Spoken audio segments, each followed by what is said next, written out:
triggers questions of how some of these binaries, such as human, non-human, marginalized, privileged, etc., are now becoming more diffused, leading to necessity to reassess architecture and how it is practiced.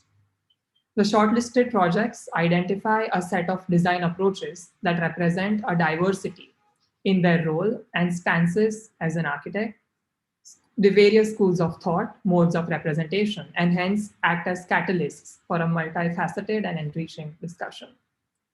With this, we begin our first curated discussion titled, Where Do We Stand? Through the course of a project, an architect articulates their position in the web of various interdependencies. This position then goes on to influence the way that project gets formulated. Guided by various agencies within this web, how does this position lead to an architectural and programmatic decisions? What implications does it have? To engage with us for a discussion on the role of an architect in this web of various interdependencies, we have with us today Rahul Mehrotra. Rahul Mehrotra is an architect, urbanist, and educator who is founder principal of RMA Architects and is professor of urban design and planning at the Department of Urban Planning and Design at Harvard University's Graduate School of Design. He has designed projects that range from recycling urban land and master planning in Mumbai to design of art spaces, boutiques, weekend houses, factories, social institutions across India, and engaging diverse issues, constituencies, and varying scales. We welcome you, Mr. Mehrotra. We have Ilze Wolff and Henrik Wolff with us today. They are directors of Wolff Architects in Cape Town, a practice concerned with developing an architectural studio of consequence through the mediums of design, advocacy, research, and documentation. Through their practice, their space in vocab has hosted exhibitions, interventions, publications, and talks in collaboration with various artists, activists, and scholars, and in that way developing an enduring public culture around the city, space, and personhood. We welcome the both of you. We have Himanshu Burte, who is an architect and urbanist teaching at IIT Bombay. His first book, Space for Engagement, proposed a new conceptual framework for architecture centered on the act of dwelling. He researches urban infrastructure, contemporary architecture, and subaltern space placemaking through the lens of spatial justice, structural violence, and sustainable urbanism. We welcome you, Mr. Burte. Our moderators for today are Melissa Smith and Bhavya Jain. Melissa Smith is an architect and urban planner based in India, in Ahmedabad, and a part of Banduk Smith Studio, an architecture, urban design, and research practice that she founded with Sachin Bandhukwala.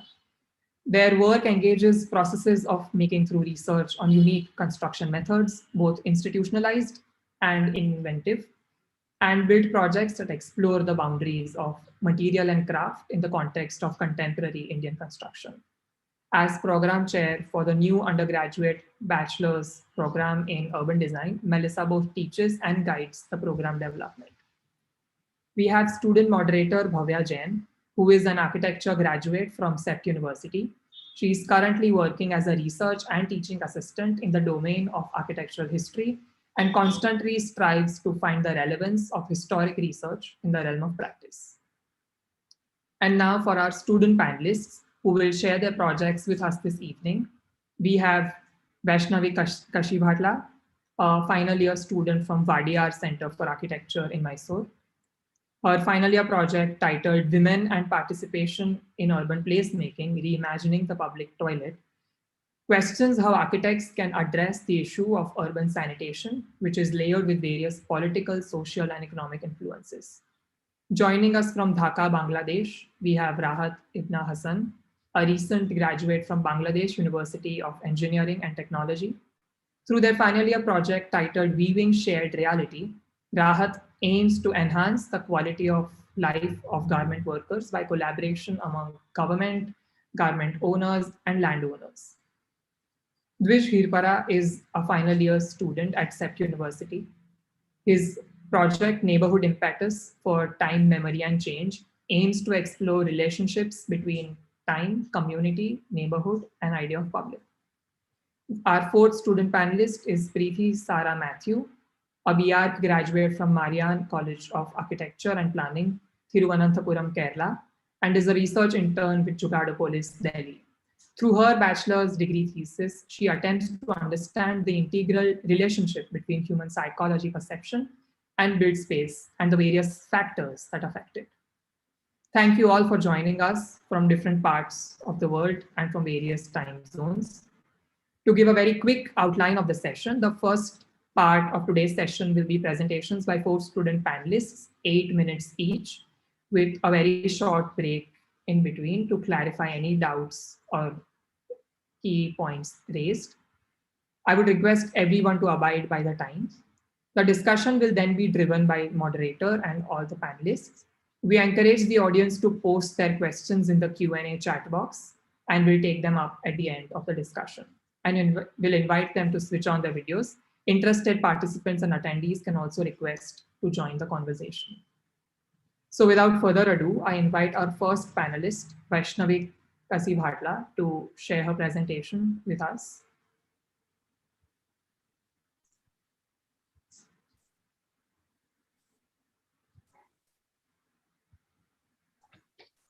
Hello, everyone. Is my screen visible?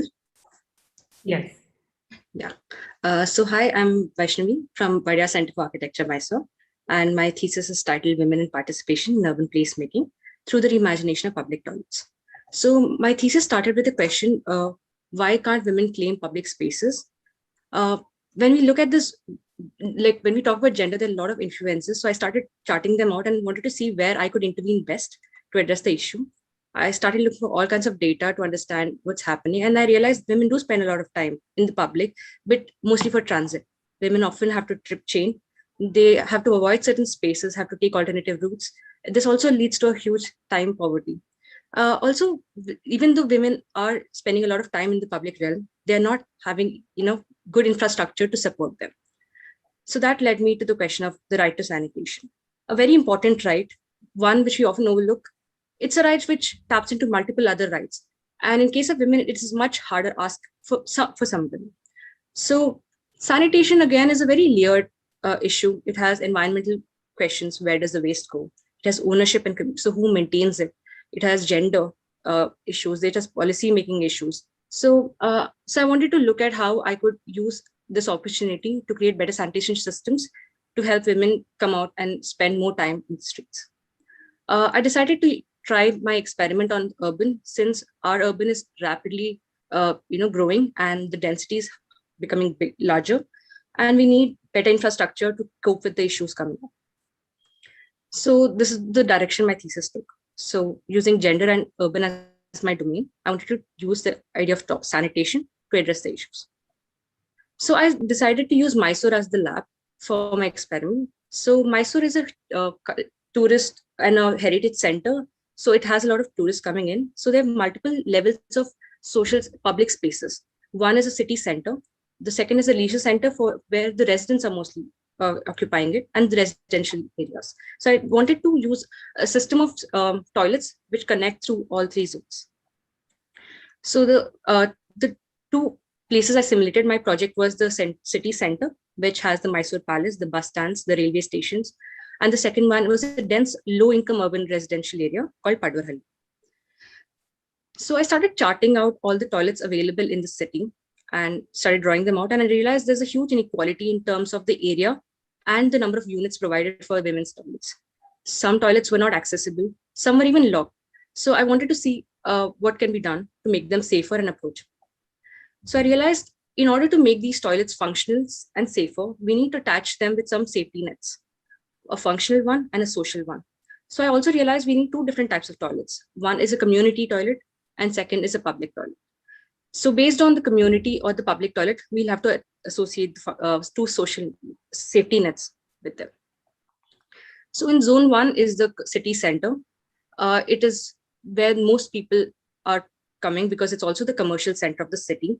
It has the exhibition ground where the annual exhibition, Mysore Dasara exhibition takes place. It has floating population. So I started placing my toilets such that each toilet is about 3 to 5 minutes from each other.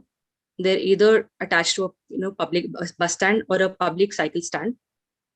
So the idea was to have 2 kiosks with a central space which keeps changing in area, and based on the area, we could have different functions associated with it, either a primary or a social function.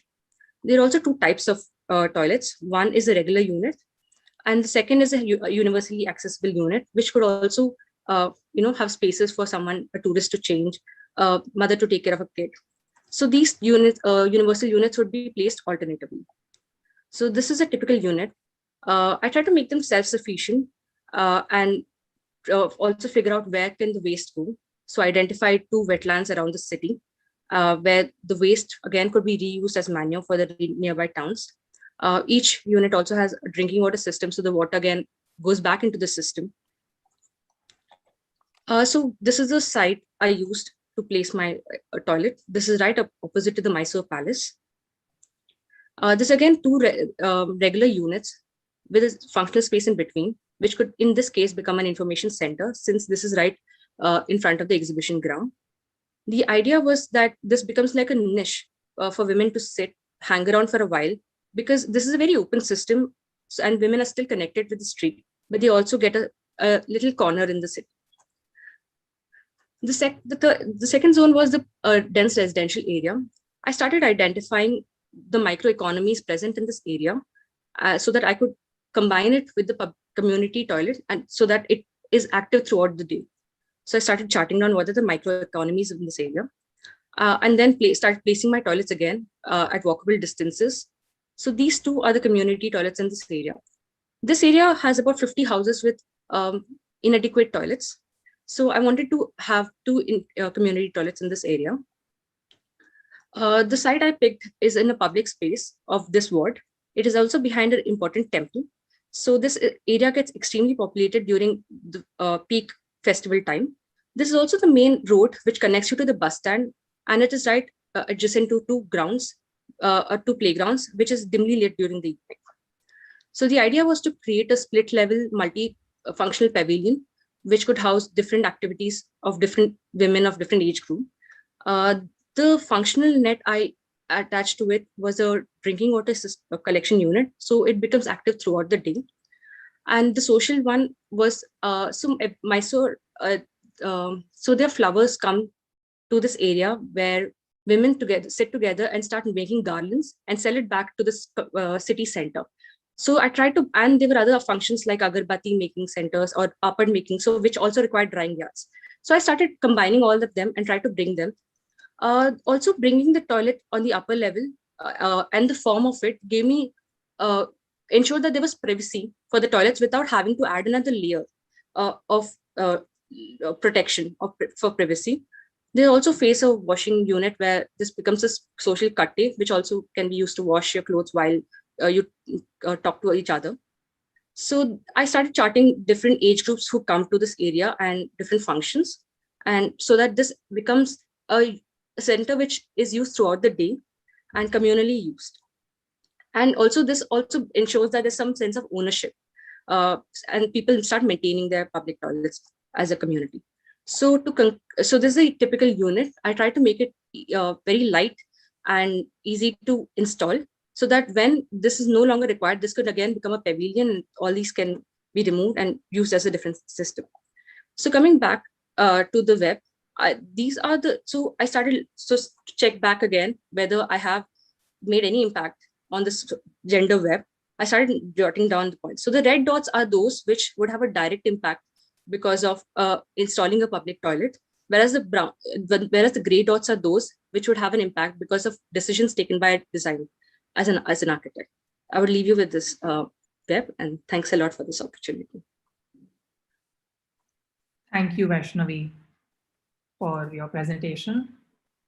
If anyone has any clarifications that they would require about the project, then we have a 1 to 2 minute gap in between.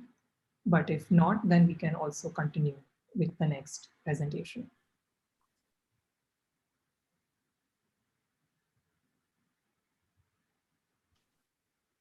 Okay, I now invite Rahat, Hasan to share their screen and present their work.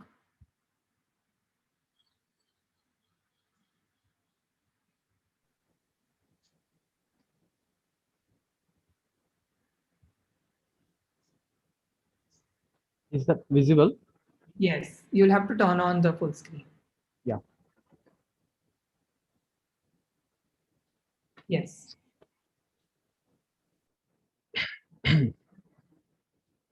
So the beginning of this project is from this picture. About 81% GDP of our country comes from the hands of these garments worker. But why are they living in this way? Hi everyone, I am Rahat Hasan. My project name is Waving Shared Reality, a sustainable living model for RMG workers. The aim of this project is to make a better living condition for the garments worker with the help of a better relation between garments owner and landowner. Here we can see their allowance for house rent is 24 US dollar. Still they are paying 58 US dollar. If we compare their rent with other residential area like Gulshan and Dhanmondi, we can see that they are paying almost 2 times higher than this area in per square feet. After studying 3 main industrial belt, we can learn garments workers and their family members generate extra economy to maintain a better living condition for themselves. From studies, we find that there are 6 groups of peoples which are divided in 4 groups on the basis of their life patterns. From the start, we can understand the life pattern of garments worker and also when and how they use the spaces. If we consider the COVID situation, we can learn that about 40%, which is 1.6 million in number of workers, move on their village not being able to afford their living cost.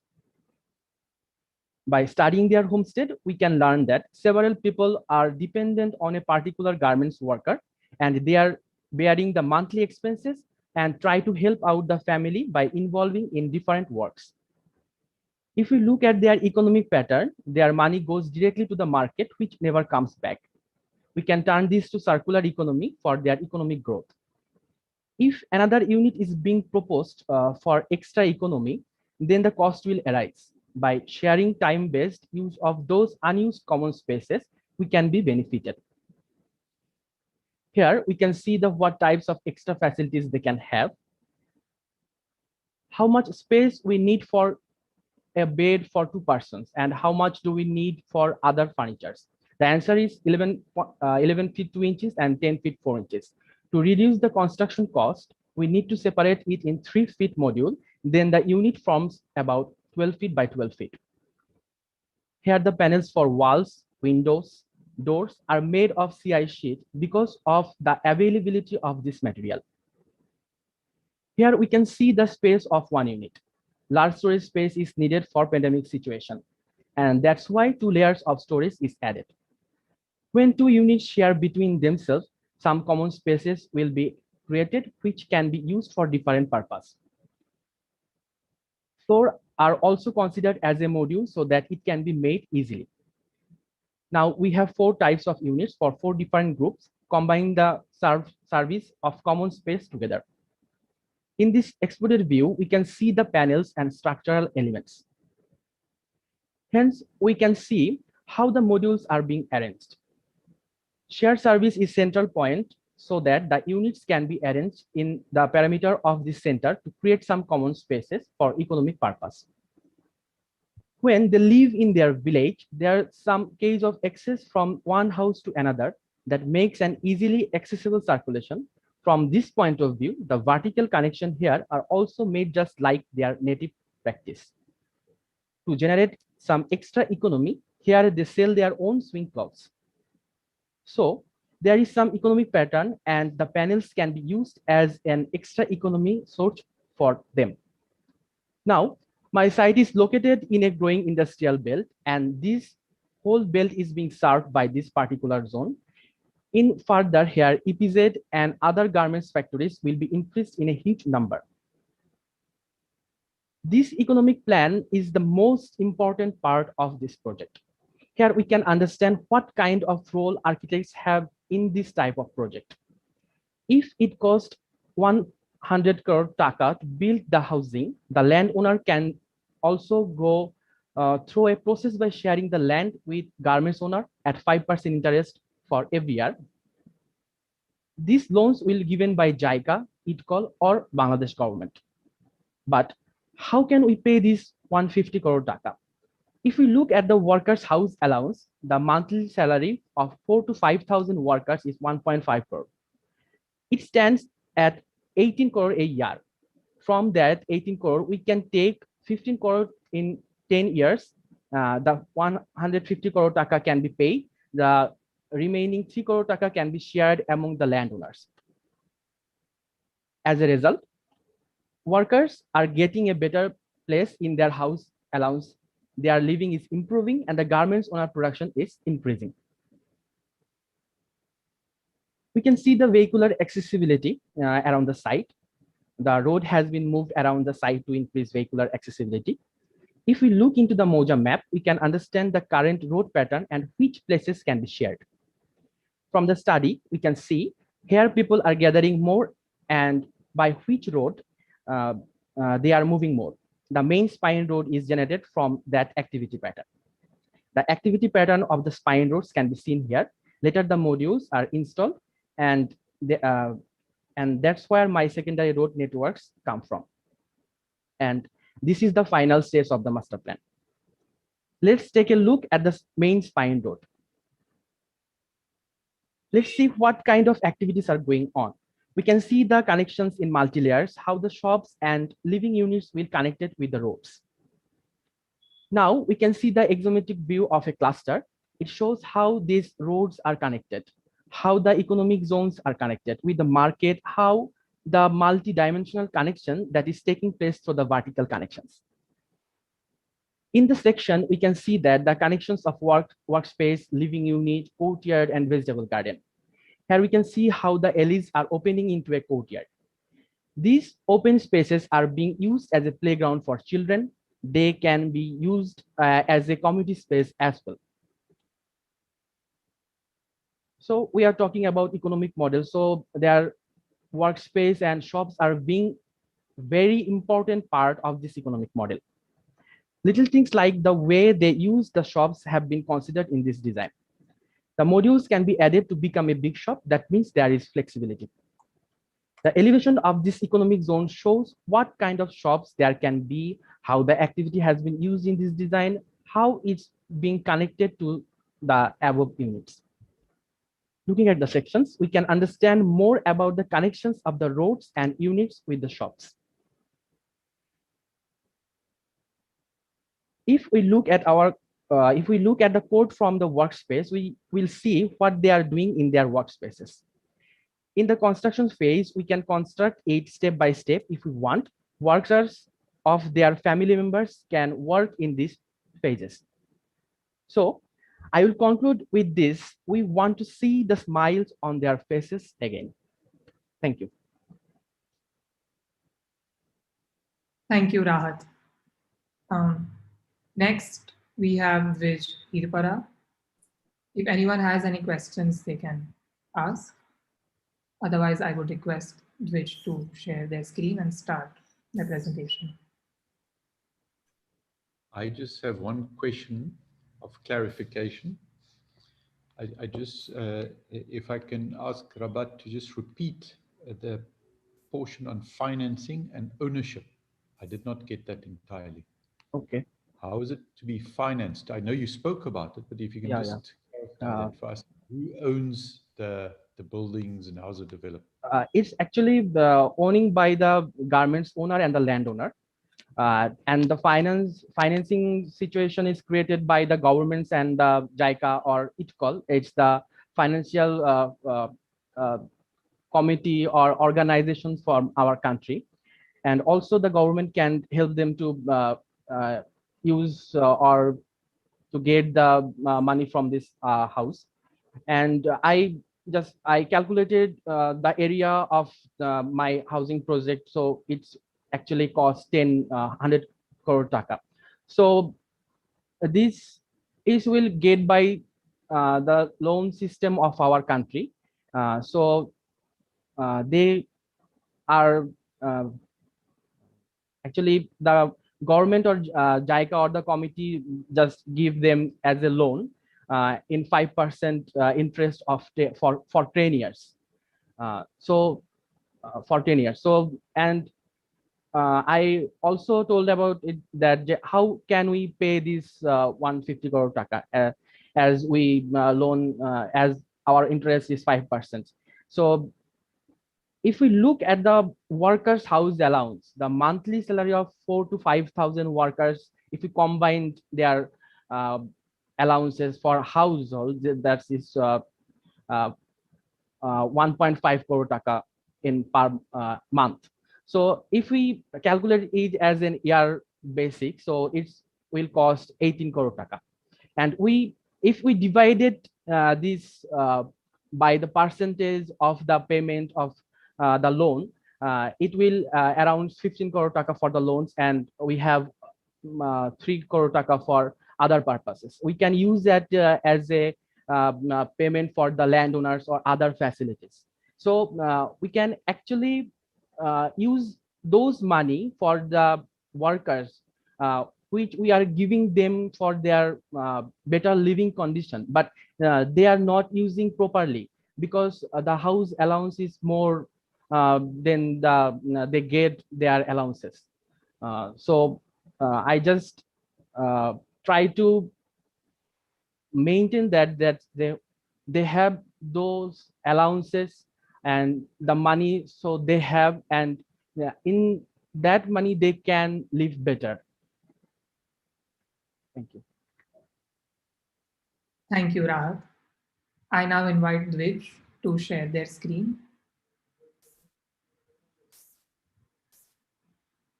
Yeah, am I audible and my screen is busy?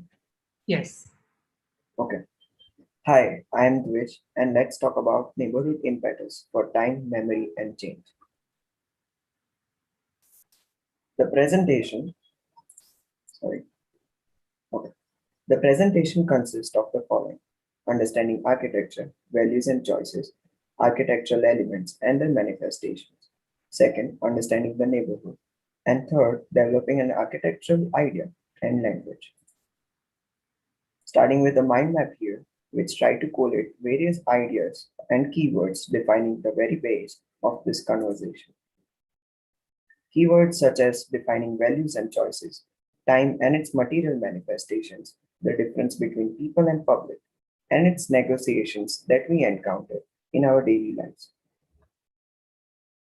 This is a collection of clippings from various readings pasted under a larger structure to look at architectural elements, which is a physical and tectonic object, as dynamic ideas to understand the way we perceive an element and the way its meaning changes in a context. These are a kit of ideas to observe the manifestation of such meanings in the material space.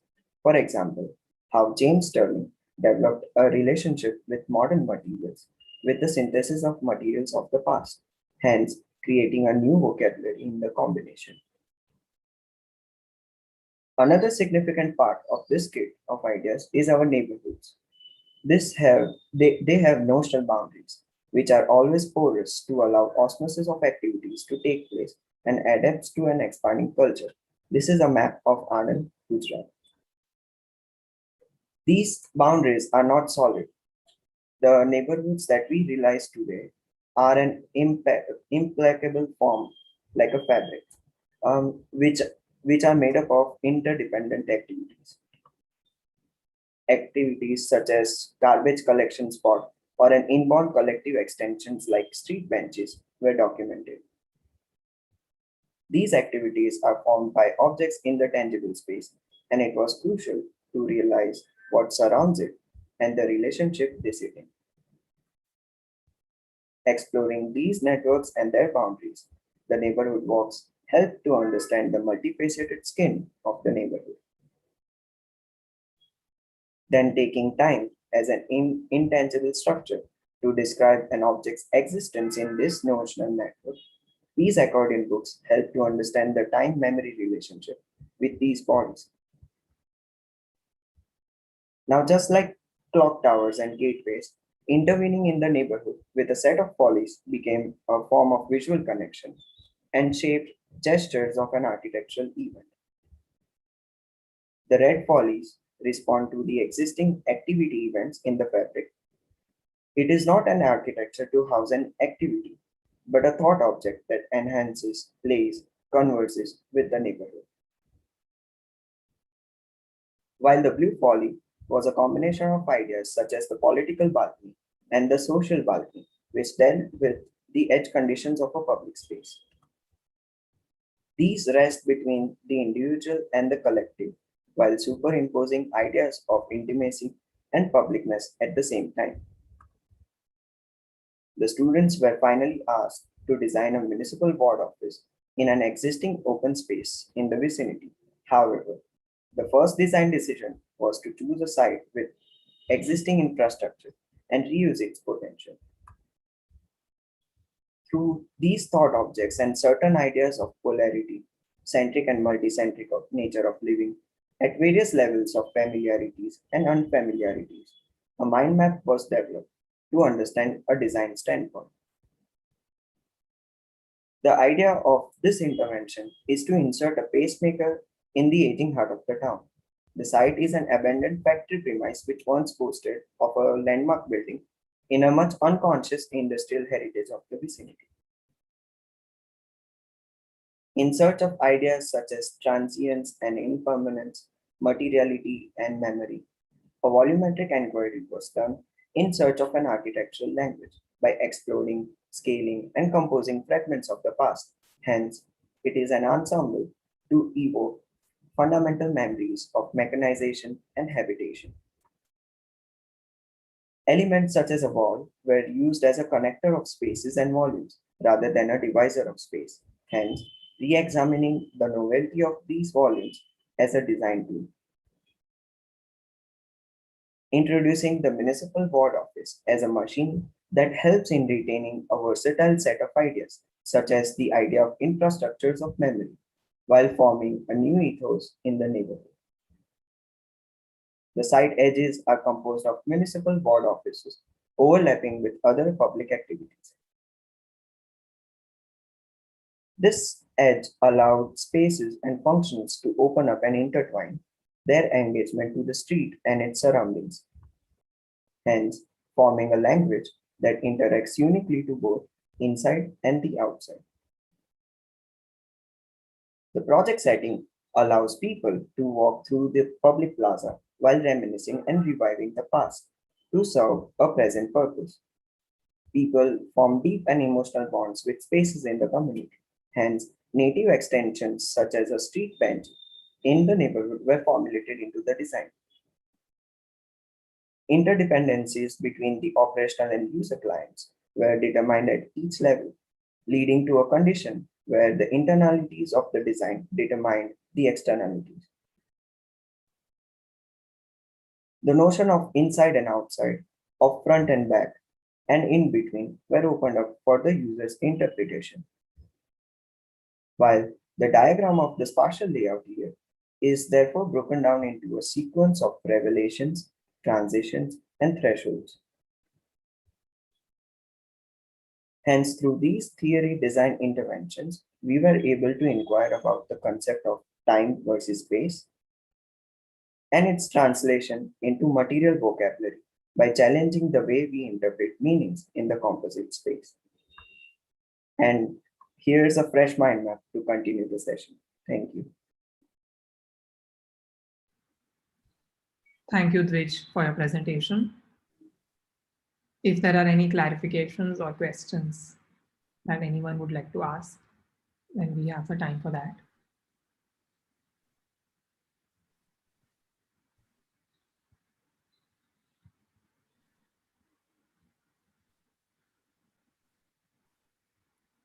The last presentation is by Preeti Mathew.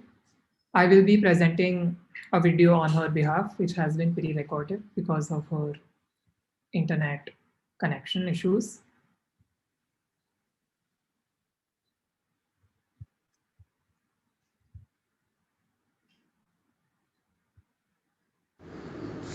Good evening.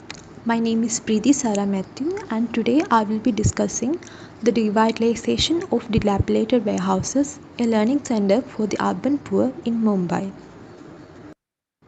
The morphological character of the eastern waterfront of Mumbai includes abandoned warehouses, vacant yards, port activities, industrial structures, residential commercial structures, and informal settlements. The informal settlements lies between the warehouses and vacant yard are home to a part of city's population.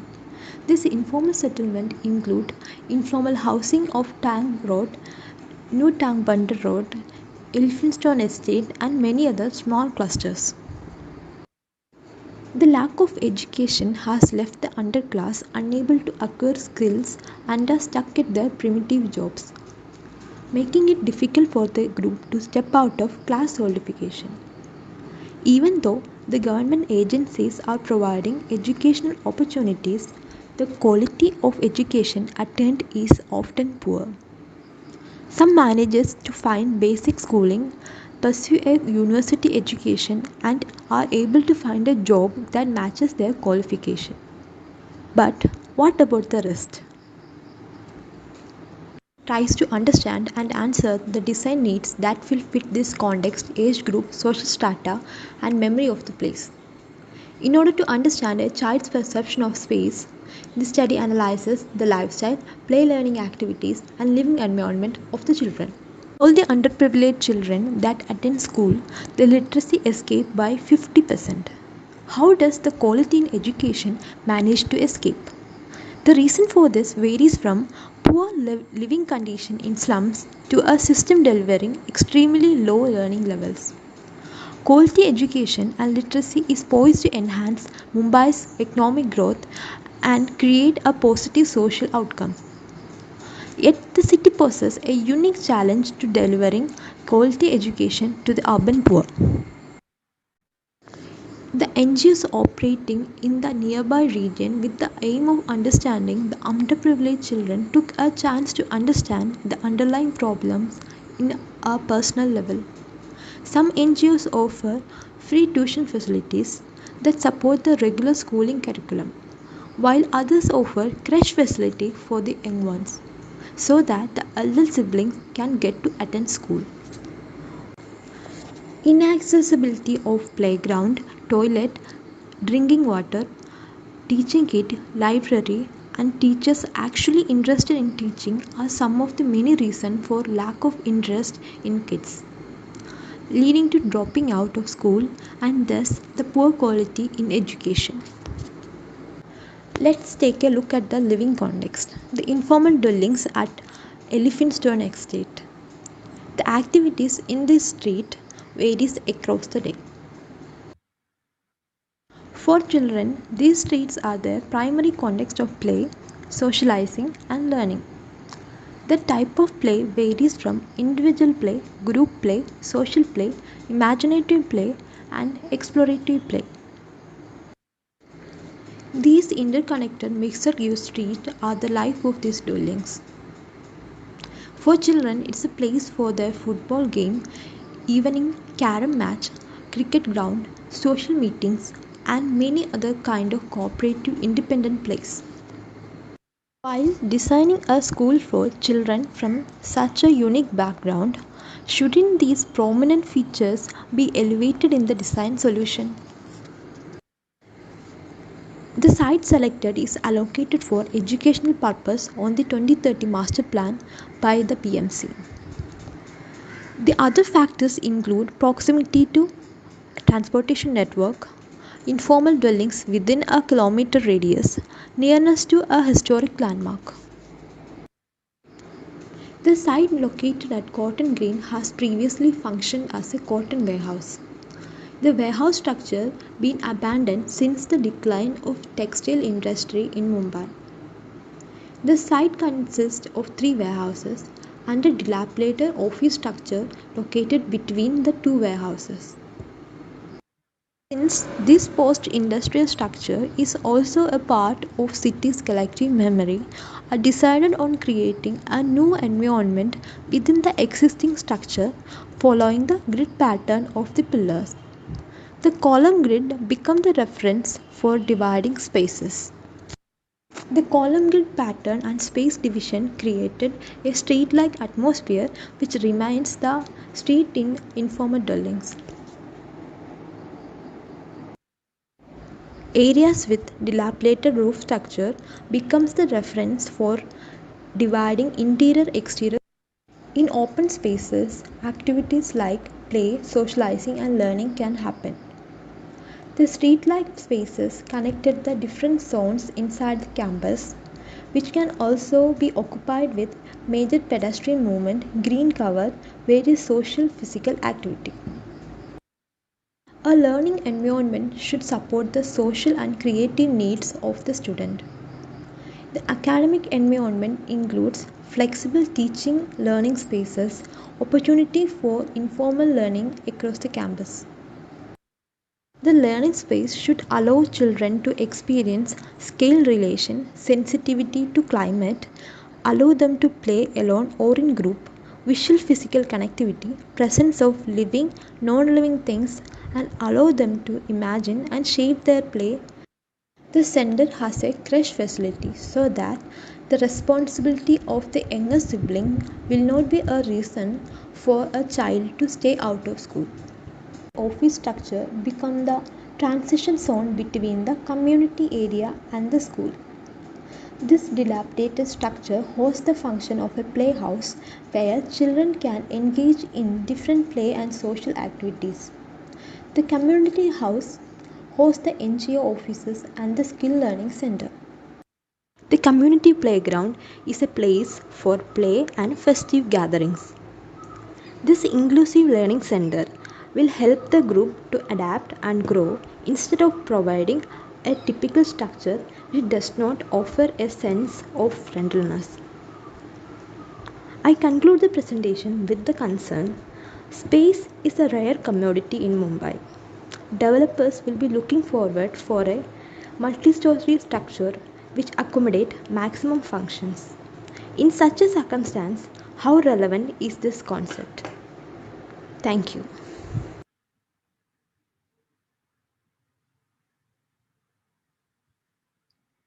I thank all the presenters for their presentations and would now like to hand over the mic to our moderators for the day, Bhavya Jain and Melissa Smith, to commence the discussion.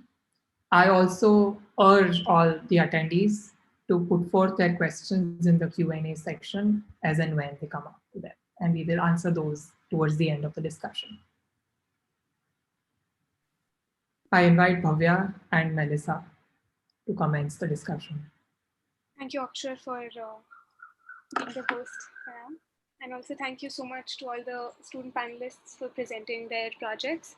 I think we've gathered enough stimulus to take the discussion forward. It was very interesting to know that all the 4 projects have very vivid approaches and hence trajectories. Vaishnavi's project starts with a social concern of women not being able to claim public spaces and aspires to find a solution through spatial intervention while moving across various scales and various roles. Rahat has the community of weavers at the forefront, and as an architect, he looks at the physical, economic, and social concerns while attempting to address these concerns through policy, program, and spatial interventions. Dwij's project starts with a neighborhood in Anand and analyzes the social political structures rooted in the physical. Then he reimagines the concept of time and memory through an intervention while weaving in the program. Preethi's project looks at the physical context and identifies a social concern which is bred by the context. It then proposes a program and intervention which addresses this concern of education. Interestingly, one common thread which brings all these projects together is the idea of aspiration, the aspiration of an architect to address social, economic, and political concerns, which are not often limited to the profession of architecture. Hence, there is an articulation of a social concern into a spatial concern. Through this articulation, what is architecture contributing to the social concerns is one question which comes to our minds. And what should be the nature of this articulation? Does it essentially need to be spatial? Or can it have other forms? Thus, while answering these questions, we can look at these projects to answer these questions and identify the roles which various students have taken in their projects. I'll ask Melissa to take this discussion forward. So thank you, Bhavya, for the summary and for posing those questions. I'll keep it short. We want this to be a discussion not just about the merits of the particular projects, but about the kind of ideas that they're trying to engage with and what that means for us as practitioners. Looking, and I'm defining us not just as the panelists or the people beyond education, but also students as active agents in the profession. So we're hoping to have a conversation that starts with these lenses, talks through the projects, but also then broadens out to a wider perspective about what does this mean for how we should view our position as architects and our agency as such. So since Ilze has to leave quickly, I'm going to ask you to start, and maybe you can start the conversation with any of the projects or a few that you want to talk about, and we hope that you can address these first two questions that Bhavya has posed. What is the design or the architect contributing to the social concerns that have been raised? And then what is the nature of that articulation? How is it played out? Is it spatial? Does it need to be, or are there other forms that it might take? So I'll leave it to you. Thank you very much for presenting this work. Thank you for inviting us to be part of this forum. And I was very stimulated by the concerns and the design propositions that were, presented this afternoon, this evening. So I'll jump in by commenting on the idea that most of the projects that in fact all of them were these infrastructural interventions. Some of them presented new infrastructures, and some of them were hybrid of new and old, and some of them were reimagining refurbishment of existing infrastructures. And the idea of infrastructures is interesting because it is a kind of a thing about how do we imagine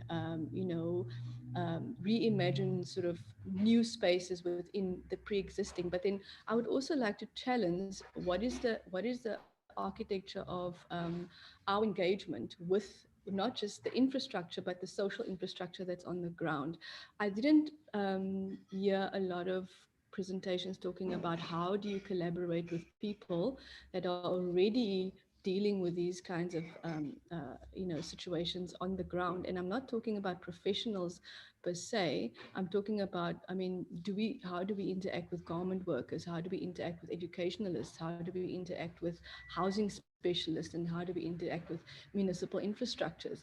So how do we think about our role, not just as a kind of a technical role, which is a very important role in some cases, to understand the technology around how do we produce the aspirations of a certain context through technical solutions, but how do we kind of begin to collaborate with social architectures that are around us? So I'm asking a question around how do we move away from this idea that architecture is in service of service delivery, but in service of building new assemblages and new collaborations of people. Can we do that? Should we do that? And then again, how do we develop our training to become more in line with that kind of thinking of gathering people's infrastructure, people as infrastructure, knowledge as infrastructure, that then begin to combine with infrastructure that's on the ground. It is very, very necessary to reignite.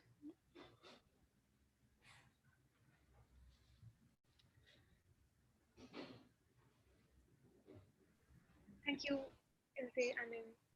Looking at people as infrastructure is something which I think it's a concern which architecture as a profession has today. And maybe we could open the discussion to Himanshu for giving his viewpoint on the same.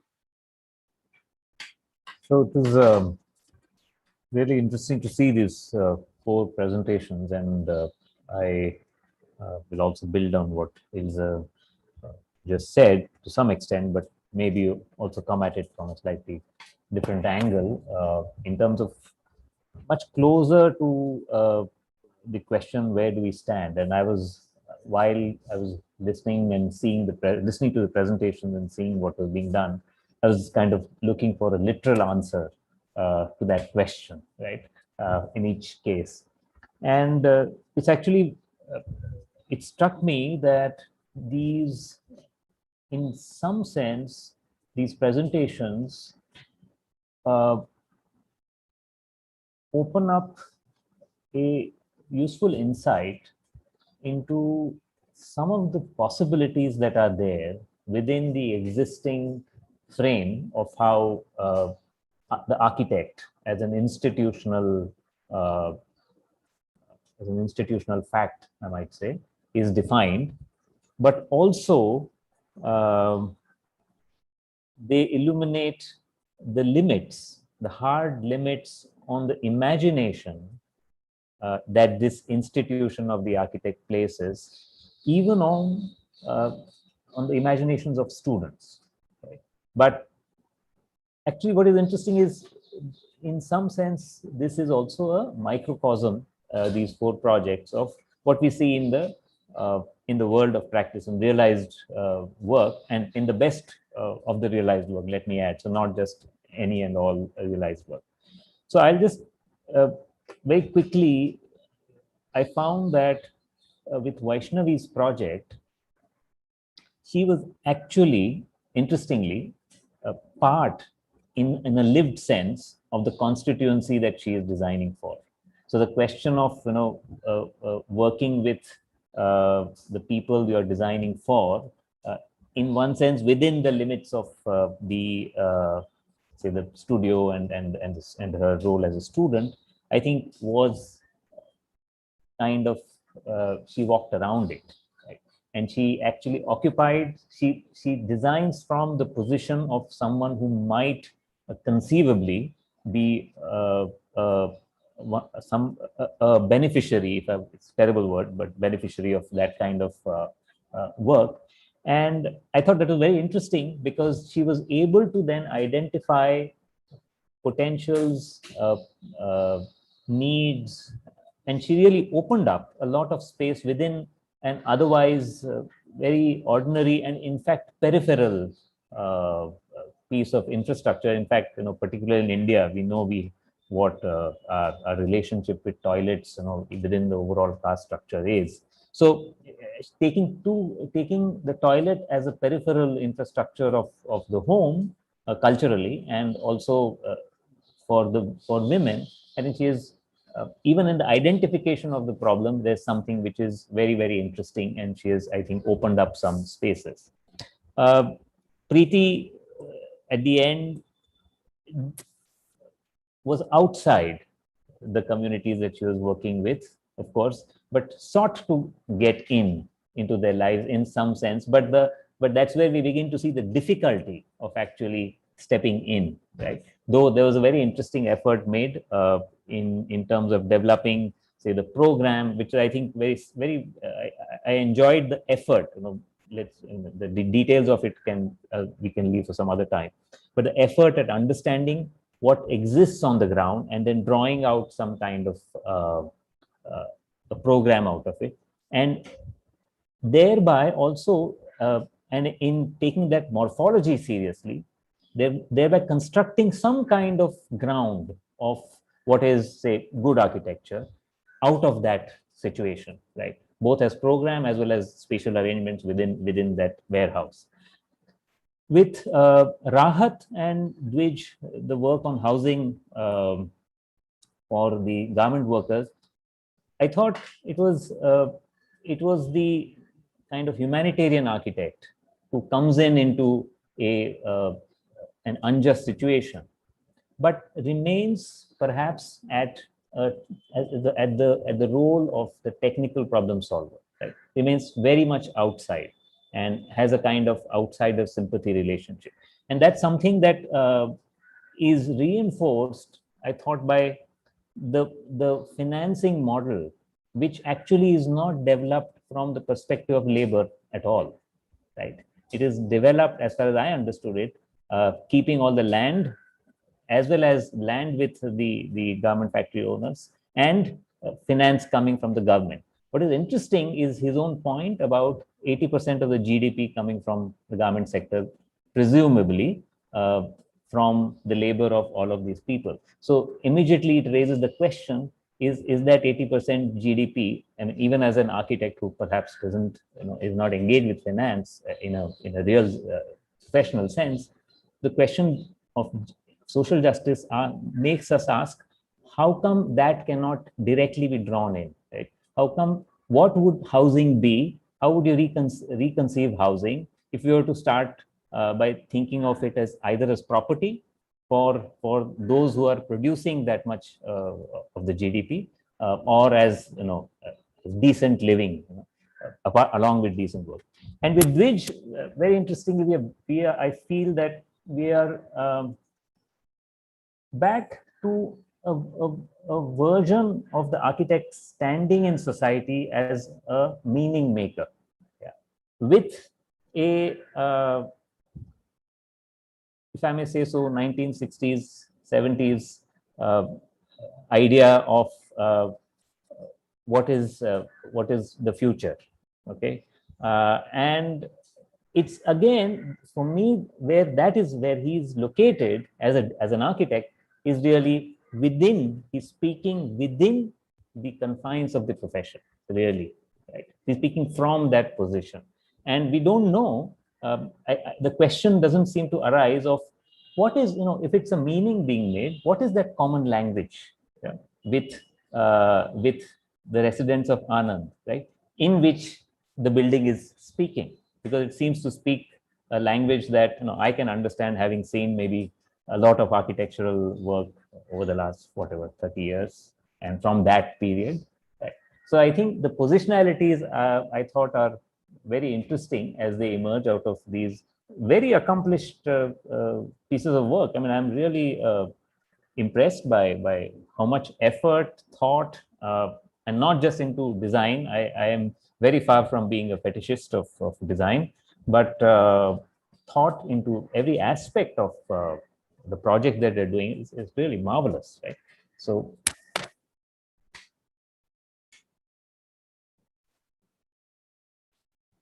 I'm done. Thank you, Himanshu, for opening the discussion to the projects and pointing the various positions you think each project, the architect in each project holds. Rahul, we would like to hear your insights. Yeah, I'm happy to comment, but Melissa, I mean, are we all not talking too much? Do you want some of the students to respond or ask us questions? Or I mean, I have to go, but do you want me to finish talking first? We want you to just start, and then we want everybody to start talking. We thought we'd let you guys, Okay. Speak. Then I'll try to be brief, because otherwise it'll be long. And I mean, a lot has been said, so I'll try not to repeat myself. But I mean, I think first of all, one was absolutely impressed with the sophistication with which the problems were picked up, but also articulated in terms of design propositions and sensitivity to material, the way they were assembled and aggregated. So, I mean, I think congratulations to you all. This is just absolutely stunning work and a great pleasure to be part of this conversation. I think what was most impressive, at least for me, were two or three things, and I'll sort of allude to each project too. One was just the ambition by which, I mean, just to pick up a little bit on what Himanshu said right at the end, imagining the architect of the 60s, the optimism of a new world, the optimism of the agency of architecture in terms of molding the world. I mean, I think that optimism is just fabulous to see. And the ambition to actually grapple with incredibly complex but multiple forces in understanding and expanding the definition of what is the context in which one is sort of operating. But having said that, we can't fall back into the trap of the over-optimism, or perhaps then edging on arrogance of the architect in terms of becoming a transformative agent in that way.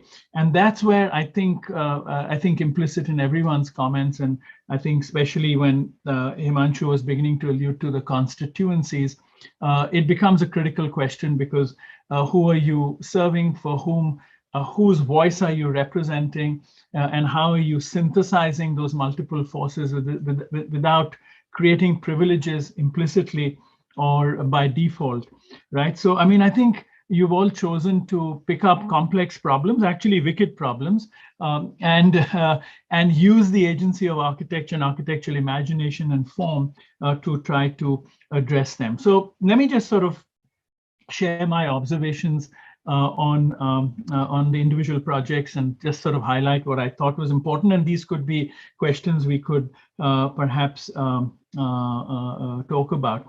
So Vaishnavi, I think the sanitation project, something one has engaged a lot with, and I was very happy to see the way you'd begun to, I might call it, try to expand and articulate what you might describe as an ecology of sanitation, right? You can actually think about even going further, because I think a word for me that was missing there was hygiene, for example. You know, these more sort of broad, otherwise we make them functions which are very specific, like the toilet or someone making garlands, but there's also, you know, washing your hands, access to water in a much broader way. So I think that ecology has a lot of potential if you kind of pushed yourself to articulate it a little more, perhaps rigorously. I mean, this is all for the future. This is not to undermine the work that has already been done. And another sort of, I think, beautiful aspect was how you sectionally solved the problem. I think, you know, that's where one suddenly feels really uplifted that form and design, thinking volumetrically and sectionally in the way you address the question of privacy gradients, the way you addressed how, you know, there could be segregation for safety in terms of women and children, perhaps using the upper levels, etc. Your sensitivity to all of that, and I think as Himanshu has already said, which is what I was meaning to say, you placed yourself within the user, you became the constituency or part of it, which was interesting. I think more to think about reversibility, because the problem with sanitation, and I think you alluded to it in a sense, you could take away its functions and it would become a public pavilion for use. You might want to play on that a little more, because I think that adds a fantastic dimension in terms of its open-endedness. Yeah, and you know, so I mean, I think those are just things to think about, and I'll try to put on the table some underlying commonalities between the projects at the end. Rahat, I think actually what struck me was in many ways your project in its articulation was incredibly vivid. Your drawings, the precision with which you made the drawings, the fact that you took such a, well, you said 11 feet 2 inches and 10 feet 4 inches. I mean, the kind of precision you were working with was a bit startling. So I can celebrate that. It's good, but if you have to be self-critical, I would think that you might want to be careful about slipping into absolutism. By telling me with that precision, you're also kind of offering almost very confidently an absolute solution. And I think the Achilles heel in that basic module that you represented was the way you represented the bed with two side tables. That could have been in suburban America, you know, because you actually animate so carefully how people would use the space. But then when I see a bed with two side tables informing the module, I think you're missing something. It could be a platform to sleep. It could be many other arrangements, right? What was missing in the imagination of the module, although you showed a lot of storage, was how home-based work could happen. And I think for me, the home-based work recognition could have enriched that project even more. It's already a very rich project, and you make very explicit the shops on the ground and the multifunctional use of the terraces and the extensions. But I think within the basic fundamental module, if you had complicated it a little more, I think it could have actually, it could even now, as you think about it in the future, enrich it much more. You made a fantastic intuitive leap in the way you showed us the clusters, because from one module, we suddenly went to the whole site plan. I think you might want to think a little harder about the logic of aggregation across every scale and complicate it with how work can occur, how different functions can actually infect it in a healthy way, you know. So that's a kind of stage that was, I think, missing.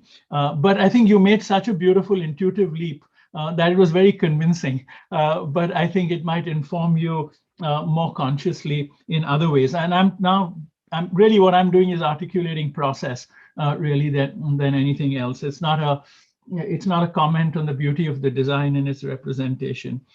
Dwij, I think, your project raised, which I think I was familiar with. This has won some awards, right, at these for thesis and things. It's been published, and I've seen it before. And it even when I read about it earlier, I mean, the words that always came to my mind were two things. One was armature, and I'd like to expand on that because I think that's a commonality in all the projects.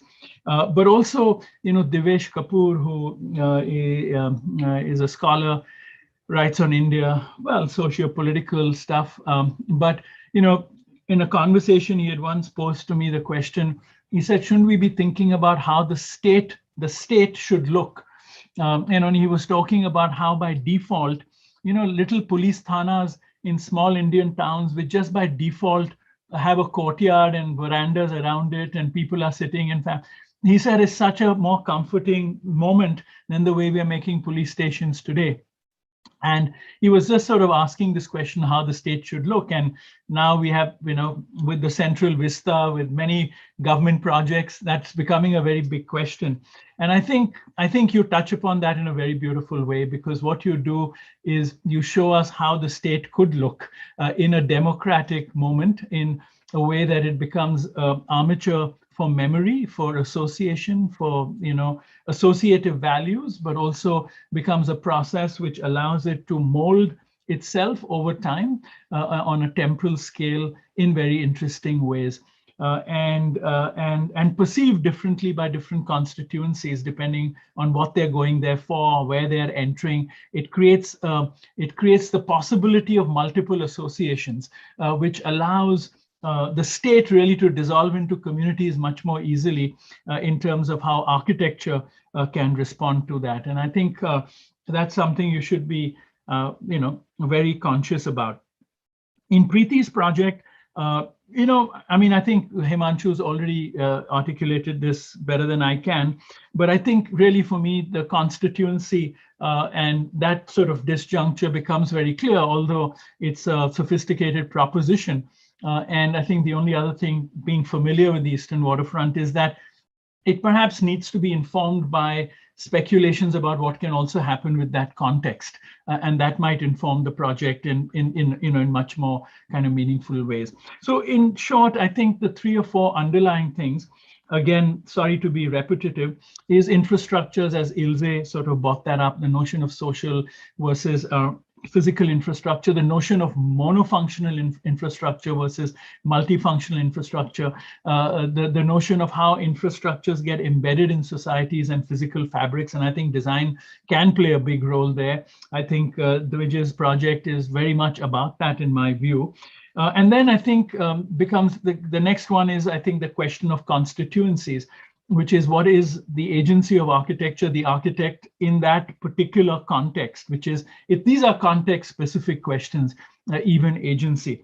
And therefore, how does then one create the collaborative frameworks? And this is where the metaphor of the armature could be a useful one, because it's not only a way one can, as all of you have done in your projects, imagine architecture as armature, but it also becomes an armature, as Ilze very beautifully put, for collaborations and for inputs and collaborations across a broader imagination of the constituency, which is the people who are going to be, again, Himanshu, I was struggling for a better word, beneficiaries, or who would be impacted by it in a sense, or whose lives it would, transform, change, impact, and so the notion of this sort of armature, which has the possibility of being called infrastructure, but it's designed, and this is where the agency of architecture comes, that it dissolves into that lived experience of people and its social fabric. And so this last thing I'm just going to leave on the table is it really then raises the question of the role of the architect. I mean, are we imagining this broader infrastructure? So Dwij, in your project, all those very elegant curves that you show, would you go completely crazy if they got deformed and distorted, things were added to them? Similarly, Rahat, in your project, you showed very elegant canopies, all of the same size with 6 colors which were combined in compositional ways.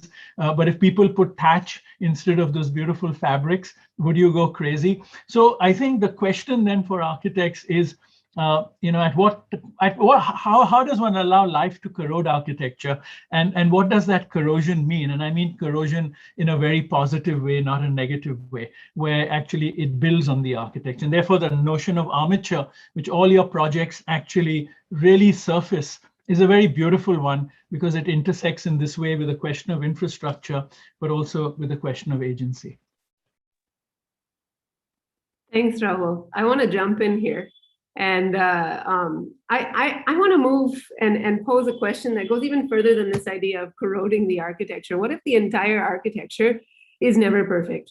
I think from everyone, there's been the sort of, and these projects are what has brought it out, but this idea that when you think about architecture as a delivery of infrastructure, or when you think about it as something that's in service of society, what Ilze started with this idea that architecture, what if we think of it not just in service of service delivery, but if we think of people as infrastructure as well, and therefore architects also as the people of infrastructure? Because I think one of the interesting things that we're sort of looking at in all of these projects is, though we're talking about them in many ways, we're still viewing the architect, maybe with the exception of Vaishnavi, who is, a woman who has experienced toilets in the city.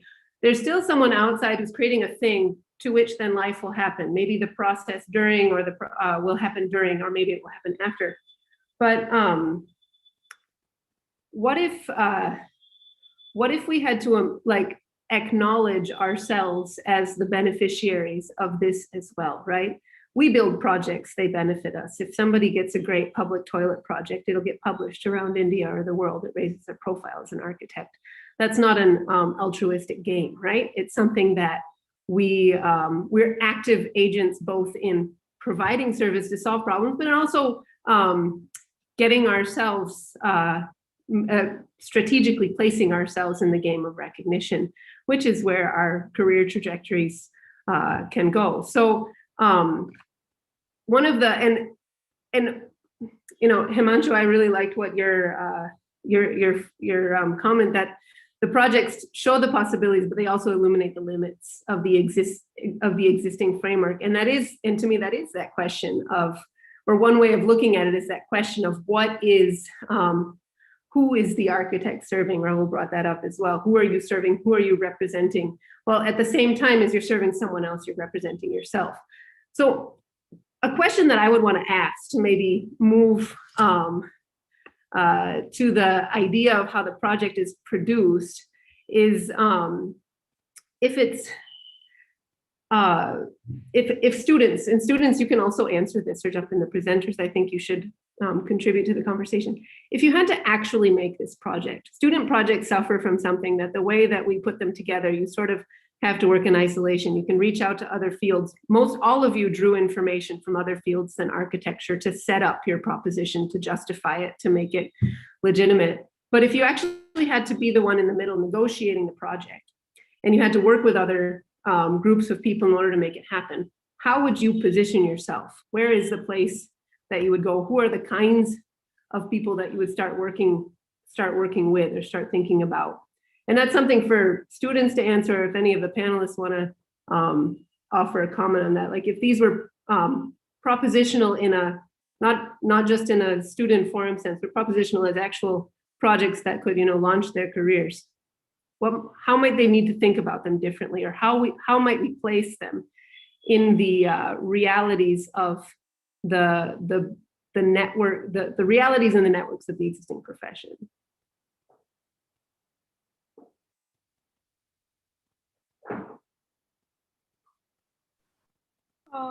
one of the students could possibly take this. I think this also builds on to yesterday's discussion where we were discussing that architects as participants in a larger process in an ecosystem, and if like you have to look at that ecosystem in your projects and then position yourselves and talk about the kind of negotiations you'd be having had they not been hypothetical. One of you, Vaishnavi or Dwij, if you want to comment on it. Rahat, Preeti. Yeah, can I go first? Yes. Okay, so this question actually depends on the scale at which you are working at. So we observe that intricacies in design are much more diverse and thought of when they are at a smaller scale. But once the scale starts jumping and when it grows, the there is a need of flexibility in the design. So like to the previous questions of let's say corroding architecture. So it depends on the scale mainly. That is what I feel. And well, negotiations. I would say that maybe some type of failure or some kind of a failure would actually make me learn about it more than yeah. So I need to experiment it. So yeah. Okay. Does somebody else want to go and maybe explain it through the lens of their project? That had it been a non-hypothetical situation in which they would have had to execute this project, would they draw in different communities, professionals, entities, agencies, and in what capacity would they aim to do it?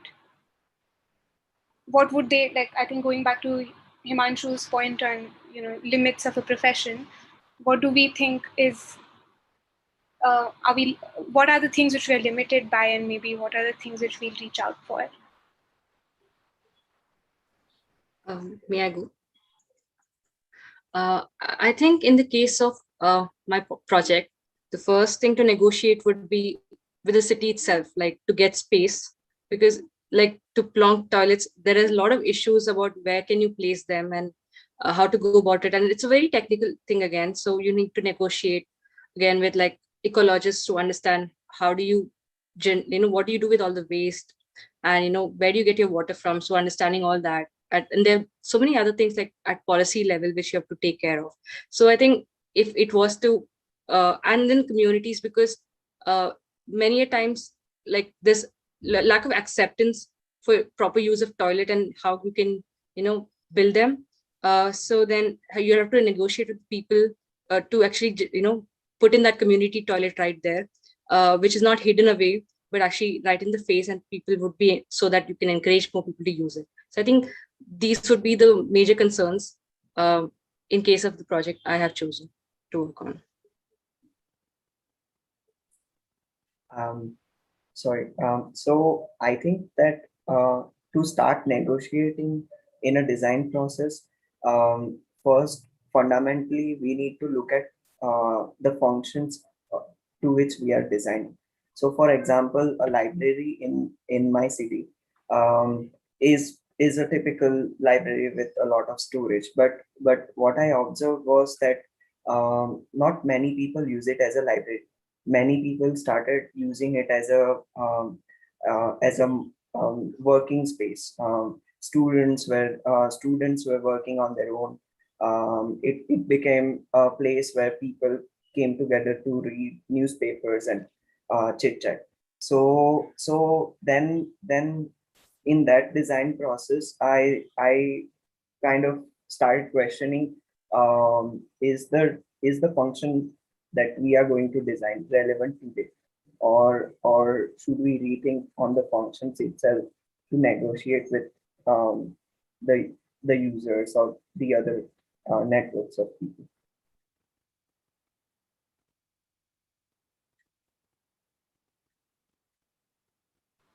Thank you, Dwij. I think as you're talking about collaboration and negotiations, you could have Hendrik to comment on the idea of collaborations and how can we as architects build or step into a larger ecosystem to form effective collaborations which can help us formulate a social concern into an architectural concern. It's a very good question. And I think it's fundamental to, let's call it a new kind of an architecture, because I think that the sort of history of modernist architecture that we very often are confronted with studying architecture in architecture schools is one of formal villas done by European men, wherever they landed up in colonies, etc., etc. And this clouds our imagination still to today as this idea of these great artifacts produced by genius masters. But in the context of India and South Africa, where we're at, that has lost its validity. It doesn't work like that. We don't aspire to that, but we don't necessarily have an alternative yet. And this question of the role of the architect or how we should do it is a fundamental question of our generation, I think.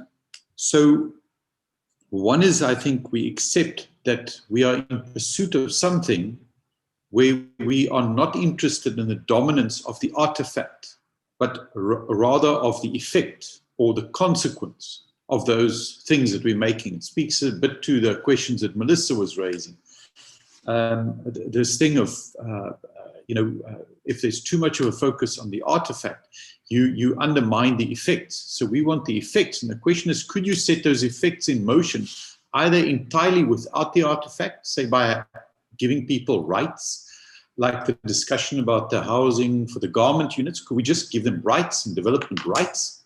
Could it happen without us? Or what is the minimum effort in order to allow people to just act on that? So that is the one issue that I think as a beginning that we should limit this dominance of the artifact. And then the second one is this thing of generative conditions that I think Ilze spoke about, Rahul spoke about. What are those generative conditions that we are part of? And then equally, what are the ones that we are not part of? Because there is this, part of the consequence of this conception of the architect as this genius author is about our incredible omnipotence. We can just do everything. And the reality is we can't. We're not that good at it. And we can't do it alone, and we have to do it with others, and they might be willing or skilled, unwilling, unskilled, etc. And it's in this grouping that we realize things, and some parts of it is better than others, and it's an irregular output that comes out of that. But what is important is these generative conditions are in service of enhancing habitation and enhancing livelihoods in many of these cases, whether it's education or housing or economic opportunity, service delivery, all of those sorts of things. I think that is the purposes. And I think we must face up to this thing of the lack of omnipotence. In other words, one is that we accept that we'll have some successes and failures, but it doesn't mean that we're not going to try.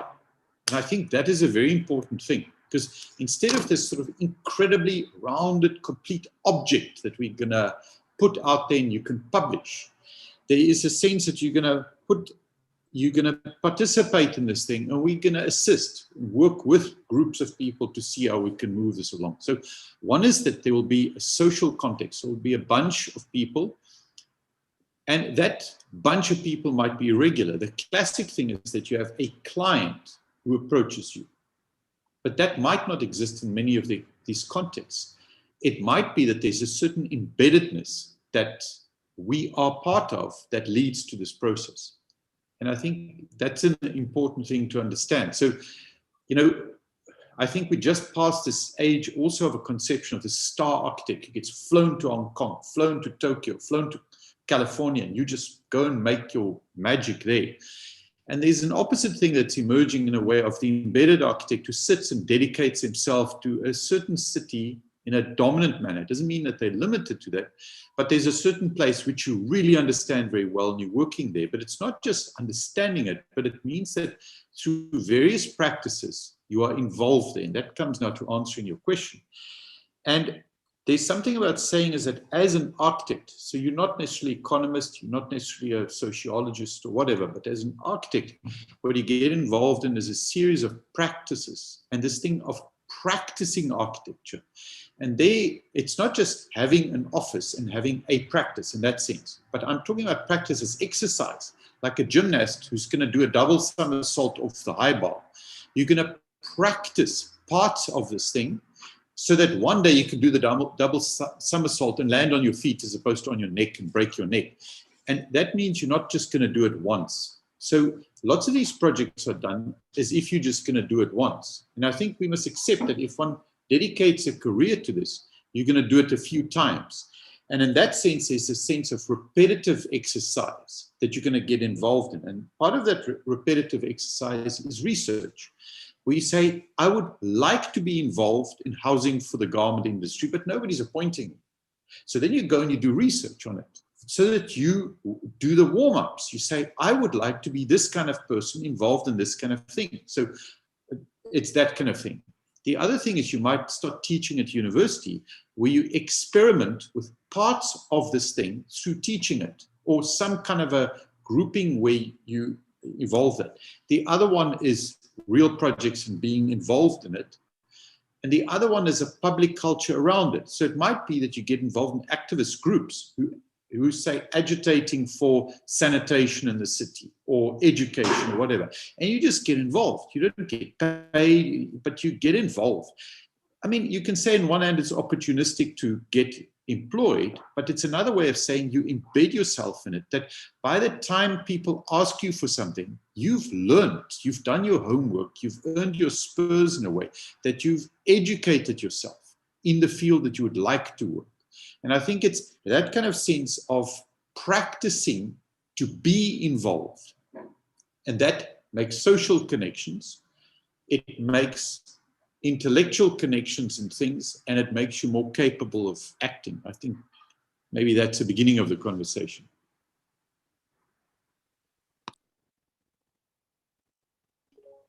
You know, Heinrich, I just want to, no, that was very well put. And, you know, it's interesting. There are a couple of things. I mean, I think for me, one of the things I understood was context making. You know, we can't be passive about the context. Of course, we can be active about discerning the context. And some people are more ambitious at discerning a context and some are less. And I think all these projects we thought were very ambitious discerning of the context. But I mean, I think you've gone one step beyond, which is interesting, which is also how does one make the context, right? So making the context is aligning people, collaborations, getting everyone's aspirations on the same table so that it gives you tangible things to translate into spatial solutions. Otherwise, our spatial solutions are out of sync with someone's aspiration.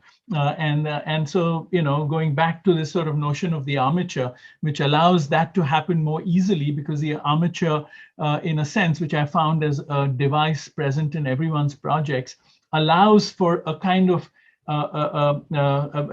allows for responding to the largest common denominator while allowing the flexibility of other aspirations to plug on. And I mean formal translations of those aspirations in the way you were describing them. So I think that's a very useful point for all these projects.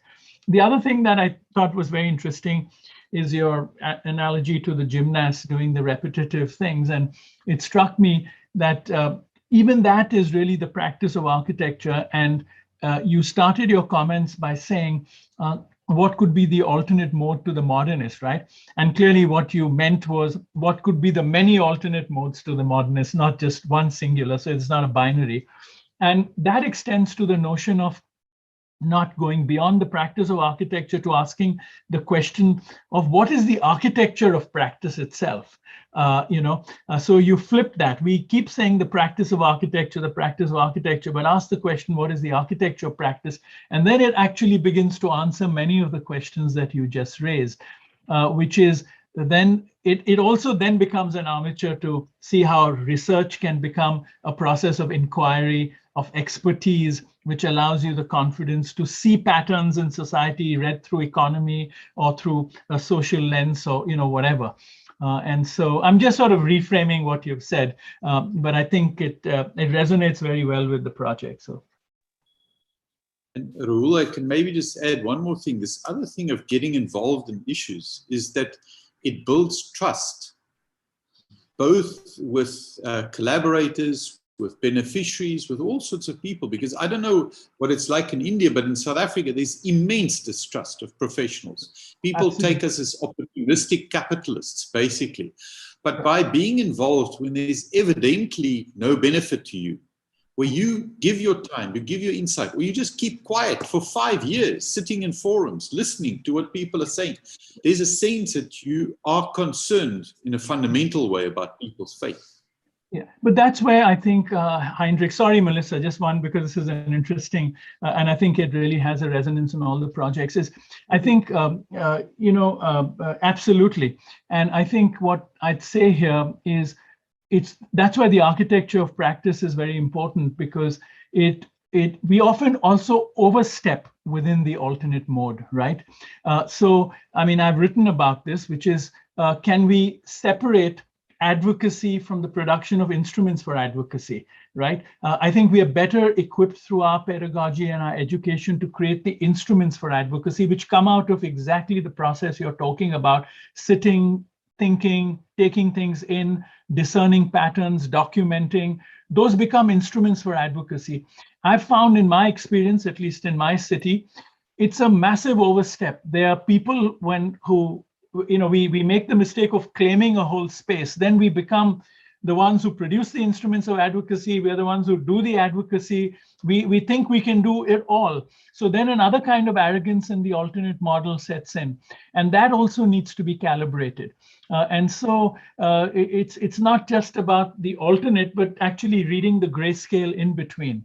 And that's why I think seriously thinking about what is the architecture of practice and how does everything you describe, Heinrich, nestle into that. Everything Himanshu was alluding to, it nestle within that framework. And then what is our agency for each one of those things? Even when we talk about research or teaching, what is our agency there? I think we should ask those questions in a much more nuanced way.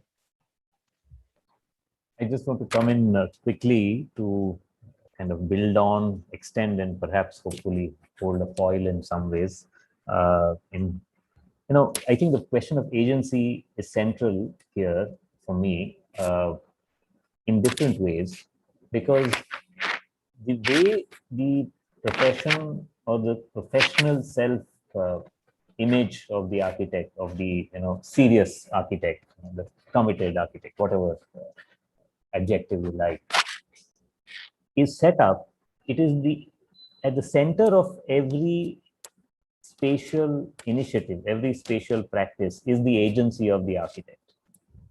And that system, which guides all manner of rewards for practicing architects, also moves right in and structures education, right? And I think in a kind of liberation, if you might call it, a limited liberation, right? And a liberation away from a relatively single mode to multiple modes would occur for the architect. Okay, if the architect were to move out of that being the central agency here, and here I am echoing or perhaps saying what Heinrich was saying in different ways. I'm also linking with the idea of creating instruments of advocacy, etc. Because I think there the modernist system has tied architects up into into a kind of or trapped them in the object fetish, is really because they have remained at the center of the entire project, and then to justify that you have to do something dramatic, right? And of course it helps that all your social rewards, whether in terms of your class location or professional rewards in terms of recognition, are tied to that. And given that, it's, I think, very difficult to for the architect to admit any other agency into the process of any kind of practice, any kind of spatial practice, right? So maybe perhaps it is useful to begin by understanding what are the stakes for whom in any project, right? To define that first. And perhaps, as has been said, think of the architect as being one of the people who has major stakes in the conventional sense. And then if we were to redesign those stakes, perhaps for oneself, partly as Heinrich is saying, for 5 years you go and just hang around, you don't have directly personal stakes. I think those are the steps that are necessary for architects themselves. However, I think what is perhaps more challenging is to then take that idea into pedagogy and restructure the system of expectations, because all of these amazing young students who have done so much work finally are answerable to a system which is completely in the thrall of the object and of the great architectural object, right? So I think these are very interesting challenges. But there's a cautionary note I want to throw here, not in disagreement, but in caution, which is that I think we have to be careful about this and a that. And that's why I just stepped in, and I know Heinrich didn't mean it, and perhaps Himanshu doesn't mean it either. It's not the modernist practice, and now what is the alternate? There's a whole spectrum in between. And then there's also the notion of simultaneity, which is very important. I think each one can argue that all of these are simultaneously valid. We should, that would be again a position of almost arrogance to say that we demolish this model for that model in different situations. And I don't mean this in perpetuity. I think these transitions are not sudden transitions. So I think, Himanshu, what you're describing also, it's not a matter of SEPT and 12 other schools hitting a switch and we move, right? Because there's society's demands, their aspirations, their things that are supporting systems. And so the question really for me is how you make these transitions. And I think in that imagination of making transition, the simultaneous validity of these many different things existing together for different things is also important to see. And I'm not implying either of you intended it in those black and white terms. I'm just putting that as a kind of cautionary note in reading those comments. So I want to pick up that cautionary note. I think the fundamental question at this is, how do we recognize or acknowledge, leverage, deal with our position? And how do we, and I mean, I'll go back to the word agency because we've been using it, but what was interesting to me about what Heinrich brought up and Himanshu brought up in the question of education is that once you think about the profession as practice, you kind of eliminate the difference between a student and a professional, right? We're not different. We're just at different points of paths that can go in many directions. And I think that's and then by also leveraging the university as a place to test and not just a place to teach, acknowledging that the faculty have as much to gain out of the experiments that they proposition for their students as the students have to gain out of what they learn out of them. I think that creates a radically different way of looking at what the profession is. It might go back to forms outside of, I mean, I'm not talking modernist now, I'm going pre-Beaux-Arts and talking about guild forms of education or forms that acknowledge that exist outside of white collar professions. And I want to hear what students think about this, because you guys are also the ones that are sitting in the university, imagining your future careers. So do you have thoughts about this discussion, about what it means? Because I think Rahul's point also is that at some, and I think this came up in at some point, some of these trajectories diminish the profession completely to nothing. And maybe that's something we should be allowing, or maybe that's something that will lead to our demise. Maybe it will strengthen, but what does that mean for you as students? Do you guys have any thoughts on that?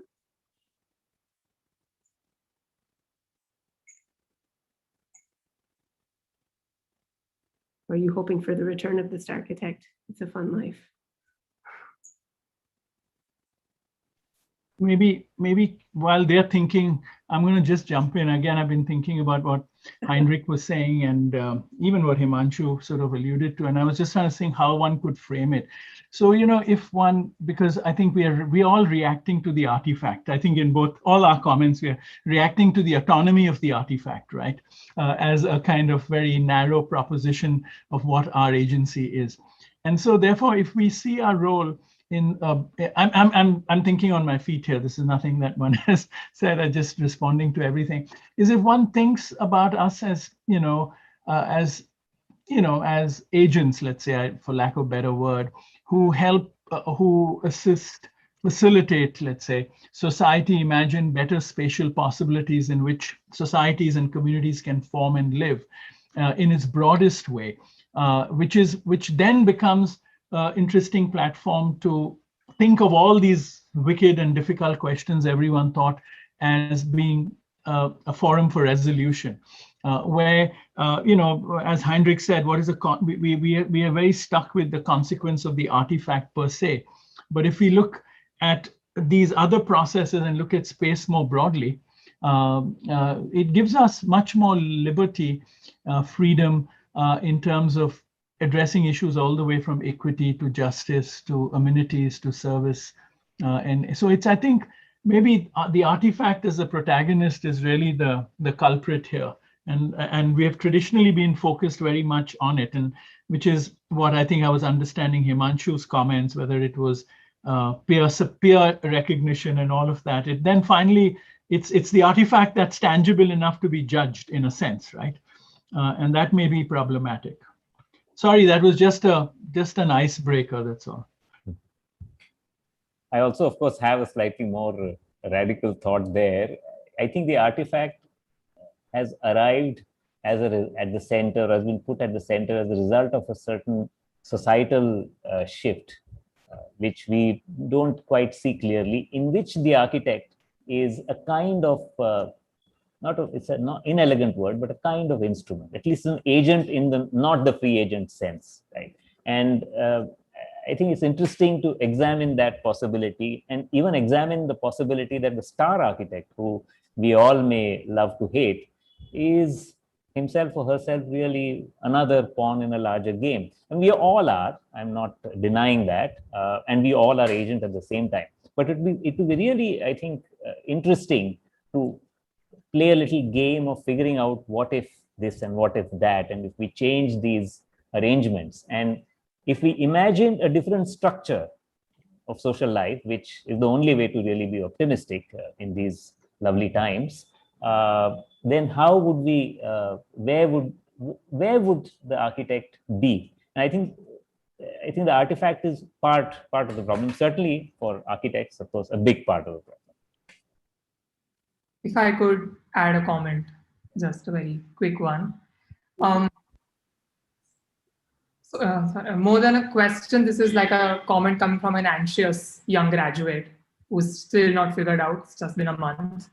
But as much as like we agree on the fact that the artifact is the culprit here, as it has been also rightly pointed out, the societal expectation from an architect, so to say, and especially the first few things that you would get to do in that sense. And parallelly, I would also love to be able to do the 5-year exercise proposed by Hendrik, to be able to see things, to be able to seep in the question of how does my food and my clothes come from, the economy of all of this is something that also parallelly strikes me. So, I mean, it's not a question because that none of these could be answered here, but just a very different sort of perspective on the conversation that's going on right now. But maybe to move the conversation away from the panelists to the students, maybe I could ask a direct question to these 4 students who presented their work. So, lovely work, but how do you see your futures? If you say, what would you like to do? How does this proposal fit in with a conception of your career? Maybe you can talk to that, and it's maybe a way of beginning this conversation.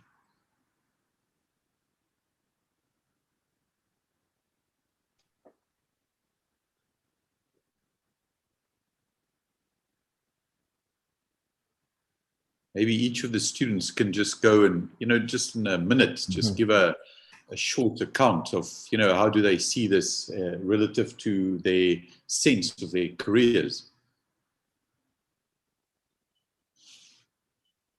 Preeti, do you want to start? Don't worry, we're not going to check up on you. So if your career goes on another path, nobody's looking. You can say whatever you want.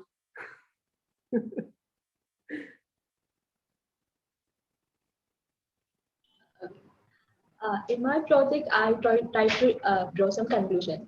It might not be, it might be true, it might be right, it might not be true. It's like I'm doing a few experiments with the elements I got. So each and every person has their own perspective towards a particular project. So the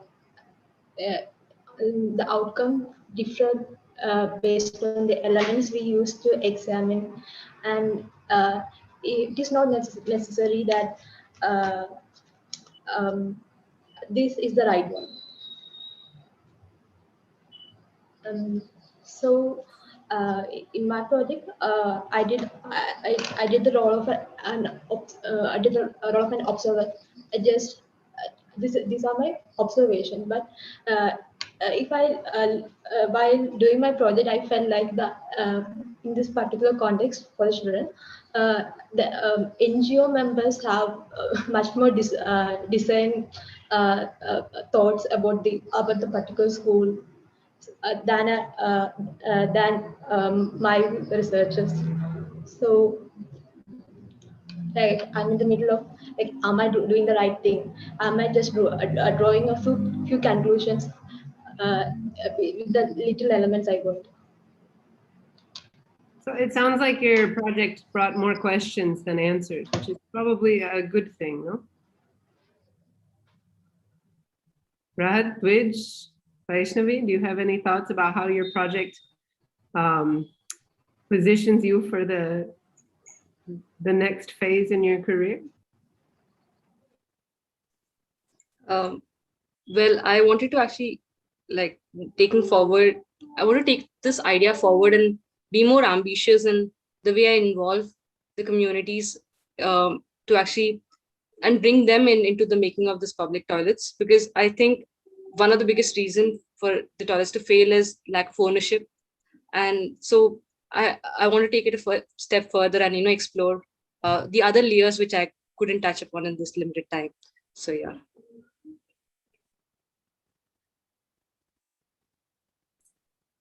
So I had a mixture of ideas that I would try to explain.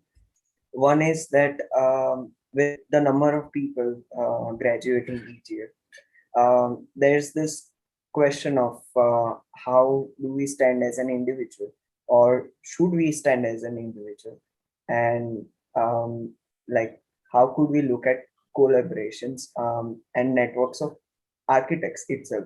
Like if we are looking at negotiations and networks as an individual architect, how do we start looking at the same network with multiple people with the same aim? And I think it's like with each design process, you start indulging with the city in a different way with a different question. So I think I would rather try to basically connect with the city that I am placed in, and try to bring in a network of people rather than seeing myself as an individual architect.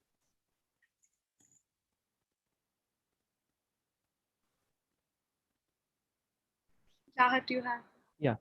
So I am actually, when I going to my site and talking to the garments workers, then I feel that we should have try to make better place for themselves. And I actually in my future I want to involve in this kind of social projects, or this kind of projects to improve the better living condition for the poor people who can actually afford this kind of living style.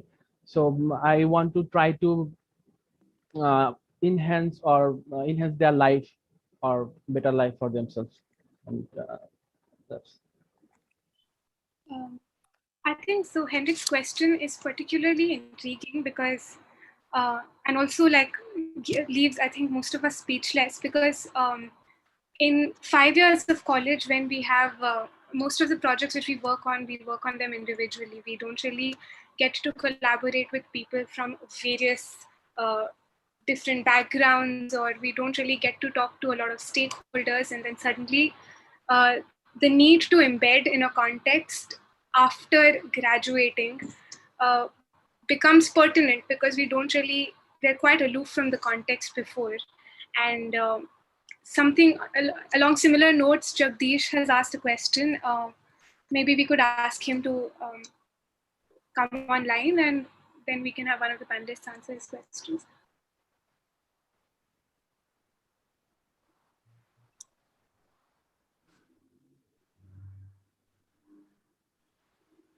Akshay, can we have Jagdish online?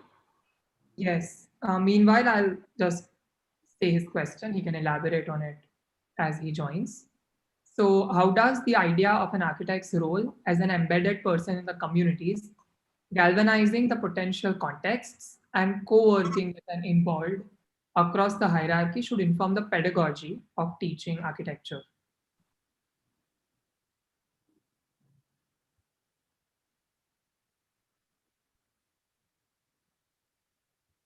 Should I go into this?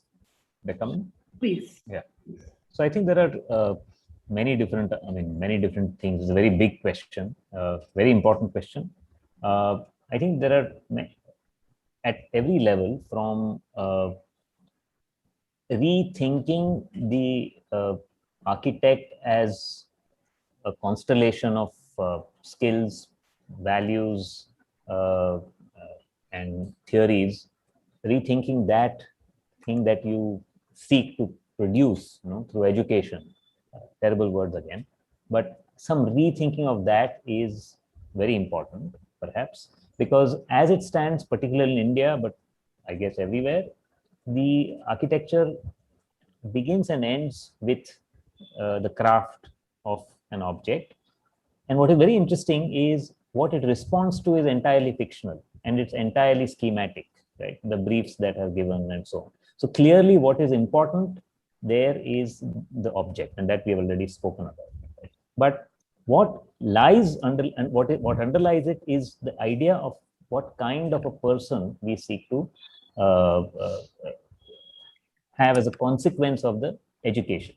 And this would mean, I think, a new range of possibilities of paths within architectural education, because everybody may not really want to finally, and we see how many architects actually end up not doing architecture. I'm one prime example late in life.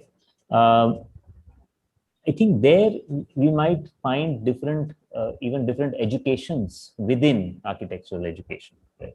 And in the domain of doing, which is practice or say design, again there perhaps will be more of doing and more of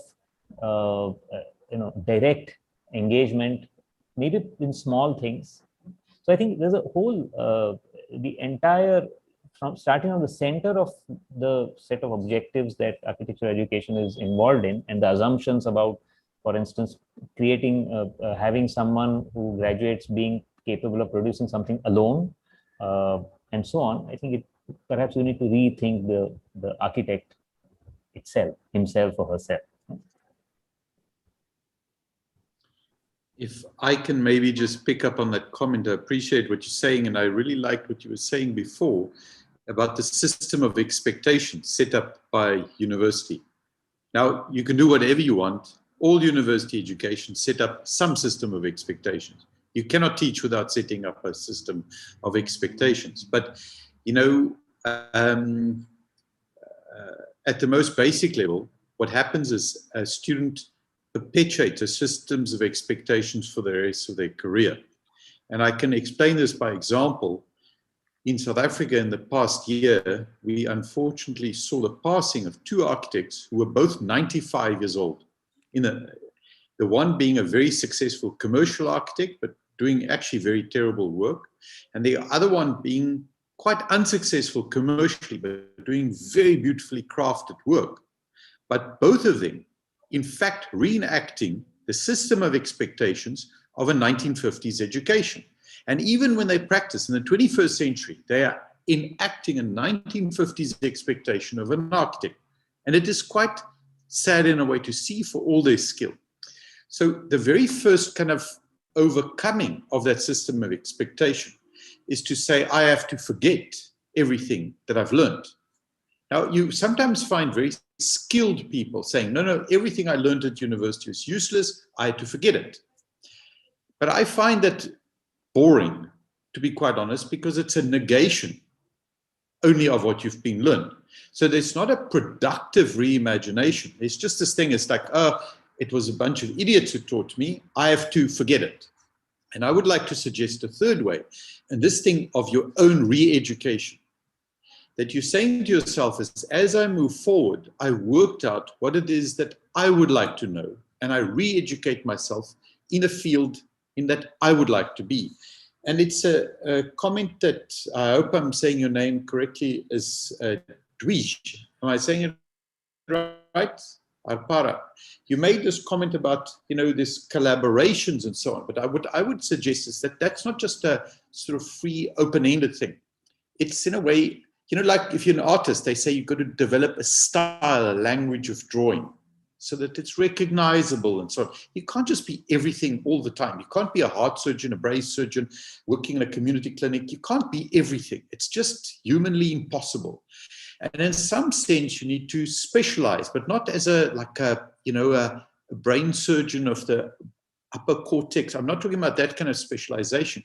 I'm talking about having a career that has character. So instead of trying to collaborate with everything, you might collaborate with builders, or you might collaborate with economists or something like that. So to again give a concrete example, if you know the Uruguayan architect or engineer, Eladio Dieste, he did all these extraordinary structures that in a way, it's in a tiny, tiny country with a terrible economy in a way. He made these really incredible things, but he had the idea that underdevelopment was produced by professionals as opposed to general contexts of poverty.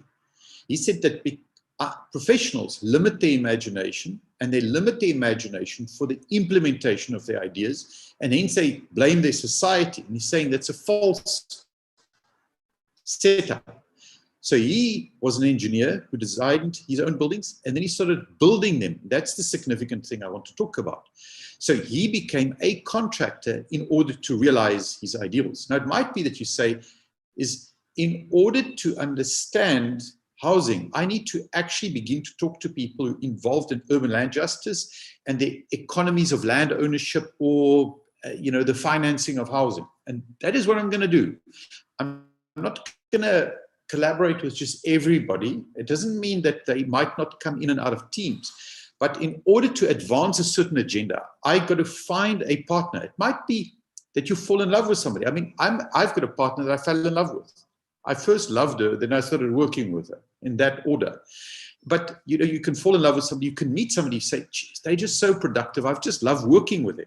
And then you happen to go in that. Or you might say, I really care about this issue. I need to find somebody who knows these aspects of the field.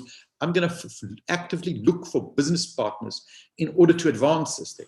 But whichever way, I think there's the system of realigning your career with where you want to go. And that is both the thing that university got to teach you through group work that I think was pointed out by one of the commentators before, is that you're not necessarily learning that. And these marriages of convenience or of opportunity, I think is important. But then to go and grab your own career by the scruff of its neck and say, where do I want to take this? Let me go and redevelop my own system of expectations and not just inherit the ones of your university education.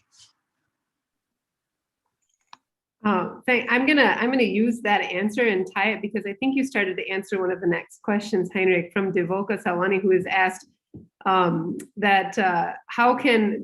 she pointed out that these conversations we're having of architect as an agent are coming into consideration in projects that have a social aspect or something that is considered socially beneficial. And how can the imagination of the agency of architecture be extended to more generic projects that most architects get to design in general practice?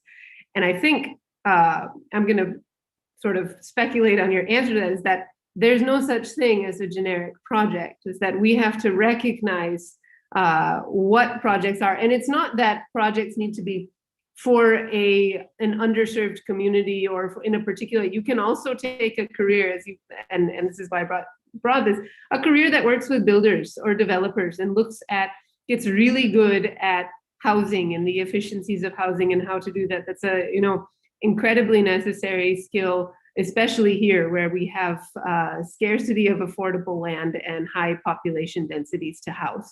So there are many ways, but we shouldn't think about our careers as something like, why do we have to limit ourselves to think that an architect can just design buildings and that's the end of it? Like, why can't we think of trajectories that make more sense with the issues that we're concerned with? Why can't we understand ourselves at the same time as we are professionals, we are citizens, we are people? And I think that's something that is, I don't know, to me, that's what's coming out a lot in these conversations, is that it's a sort of false distinction to say that a professional can just be neutral and design things. We always come with our position. We always come as a pawn or as a part of something else. So by recognizing and acknowledging that, then maybe we can have more control over what our career does. And in the end, we also can have more impact because we're doing what we love and we're thinking about it rather than just following many random paths, I guess. It's indeed so. I mean, we can do a lot with our education, but I'm an architect who likes designing buildings. So I never want to retreat out of this thing of designing buildings, because that is what I'm good at. But it's not at the expense of other processes or outcomes where sometimes we do things where we say a building is not necessary. Having assessed this statement or the question somebody's asking us, you don't need a building, you need this process, you need rights, or you need, that kind of thing. You'd be better served by asking somebody else, or, it's that kind of thing of knowing your place and knowing when your authorship is important and when it's really irrelevant. But also I want to take issue with this idea that there's social architecture. I never understand. I mean, I don't design for Martians or machines. I don't design sewage plants. I only design social architecture. There is no other kind than for human beings that is social. There is not an asocial architecture. So there is not a social architecture. Social architecture for me is this funny thing that comes from very wealthy, largely Western architects who work at some, Swiss university, who's funded by some bankers, who fly then to Pakistan and does some clinic that is 5 times bigger than the little room that it serves. It's highly published. They fly back, and then it's social architecture that they did. There's not this quarantine world. Everything that we do is social. So, I mean, one of our most successful projects was a commercial project where people approached us. And all we did is we took the logics of socialization and commercialization that comes from the poor side of town. We applied it to the wealthy side of town. They thought we were immensely inventive. And all we did is copied what the poor did and applied it to the rich. It was immensely uninventive, but we just transferred the context. And in that sense, it was a huge disruption, but commercially enormously successful. So I would urge you not to think of a certain kind of work as being social. Now I care about society, but when I do development, I just don't. That is dangerous because that undermines what we do always as architects. So please don't do social work. I think what Henrik just said also answers the third question which we've gotten.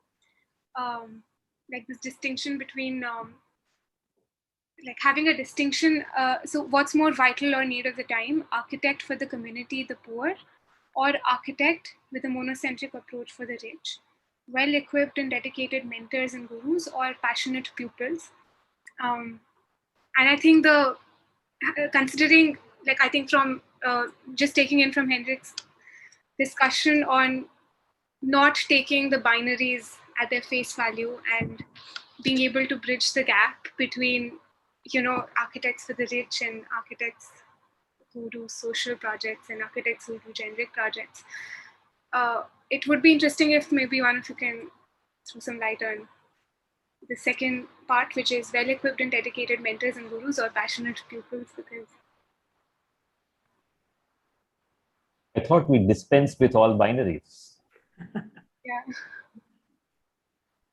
Yeah, Maybe I think. Talk about Sorry? These binaries as well. See, these are all convenient ways in which established, middle-aged, or going further, privileged men start infantilizing students, or papering over their own limitations. So I think we don't need to, as young people, certainly we don't need to rehearse those questions, right? I'm saying we as young people. Yeah, please note. But maybe at the base of this question is this thing of how do you find measure for it? What informs it and what gives measure to it? And one of the people who has inspired me a great deal is Laurie Baker, that I'm sure all of you are very well familiar with. But this principle where he said is that architecture for the poor becomes the measure of all architecture. Because he said if you come up with principles for an architecture for the wealthy, it can only serve the wealthy.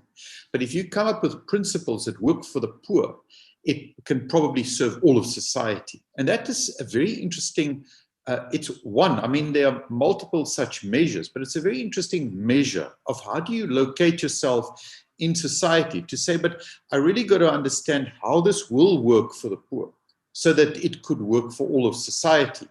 And the problem is with lots of what is called commercial work. I don't know if you have that kind of category as common language in India, but working for developers and that kind of a thing, where there's this sort of quarantine kind of logic. And sometimes people do healthcare. That's like, this only is it only works for hospitals. We can't talk about anything else because it's only for hospitals.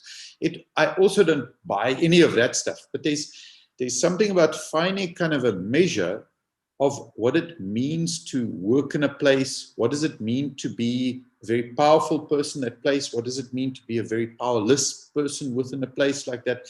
And how can architecture provide a quality of life to everybody, whether it's a thing of habitation or livelihood or any of those sorts of things, as a basis of support for a society? Because I think lots of these projects that we saw today, we're probing into this thing of support. How do we support endeavors that pre-exist, that we want to exist, whether it is to do with the scale of the city in the last project that we looked at, or housing opportunity and so on. This thing of infrastructure was a very big theme, but it's finding measure that is useful within that.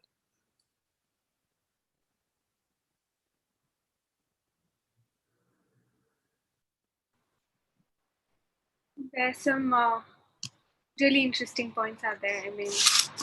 I think especially for us students to talk about pedagogy and to talk about the profession and practice has been quite intriguing, and there's a lot which we're taking back from this discussion today. Melissa, do you want to add? I want to add that I don't think that you're the only beneficiaries here. I think I'm equally benefiting from the conversation. It's not,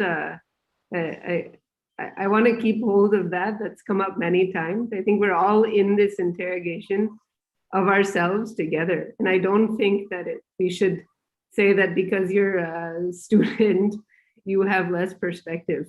You might have more, maybe more energy. I feel tired sometimes, but so I think this has been a fantastic discussion. I think that question of what works for the poor, what I was immediately reminded of is what works for public space. When you work with when you have to make something in the city for everyone to use, these questions, the question of economy always comes because you never have more money. The question of robustness of time, of so many things.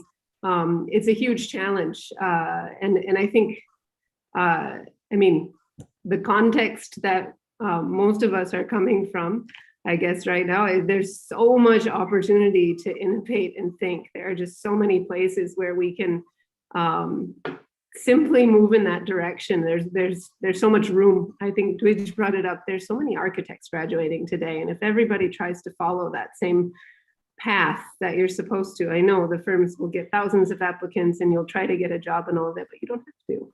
There are other ways to do it. So I think this is, I don't know, this has been a great conversation for me. I'm just supposed to be a moderator, so I'm talking too much, but I want to say thank you to everyone. Yeah, I want to say also that not just has it been great for us, and I've learned a lot and I've thought new things, but I think that's been possible because of the students' work, right?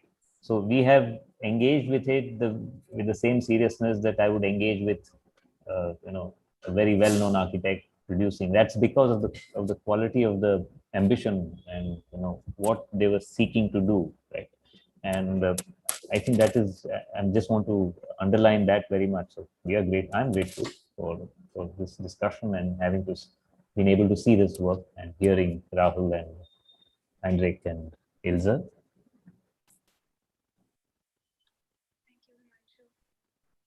I can also say thank you very much.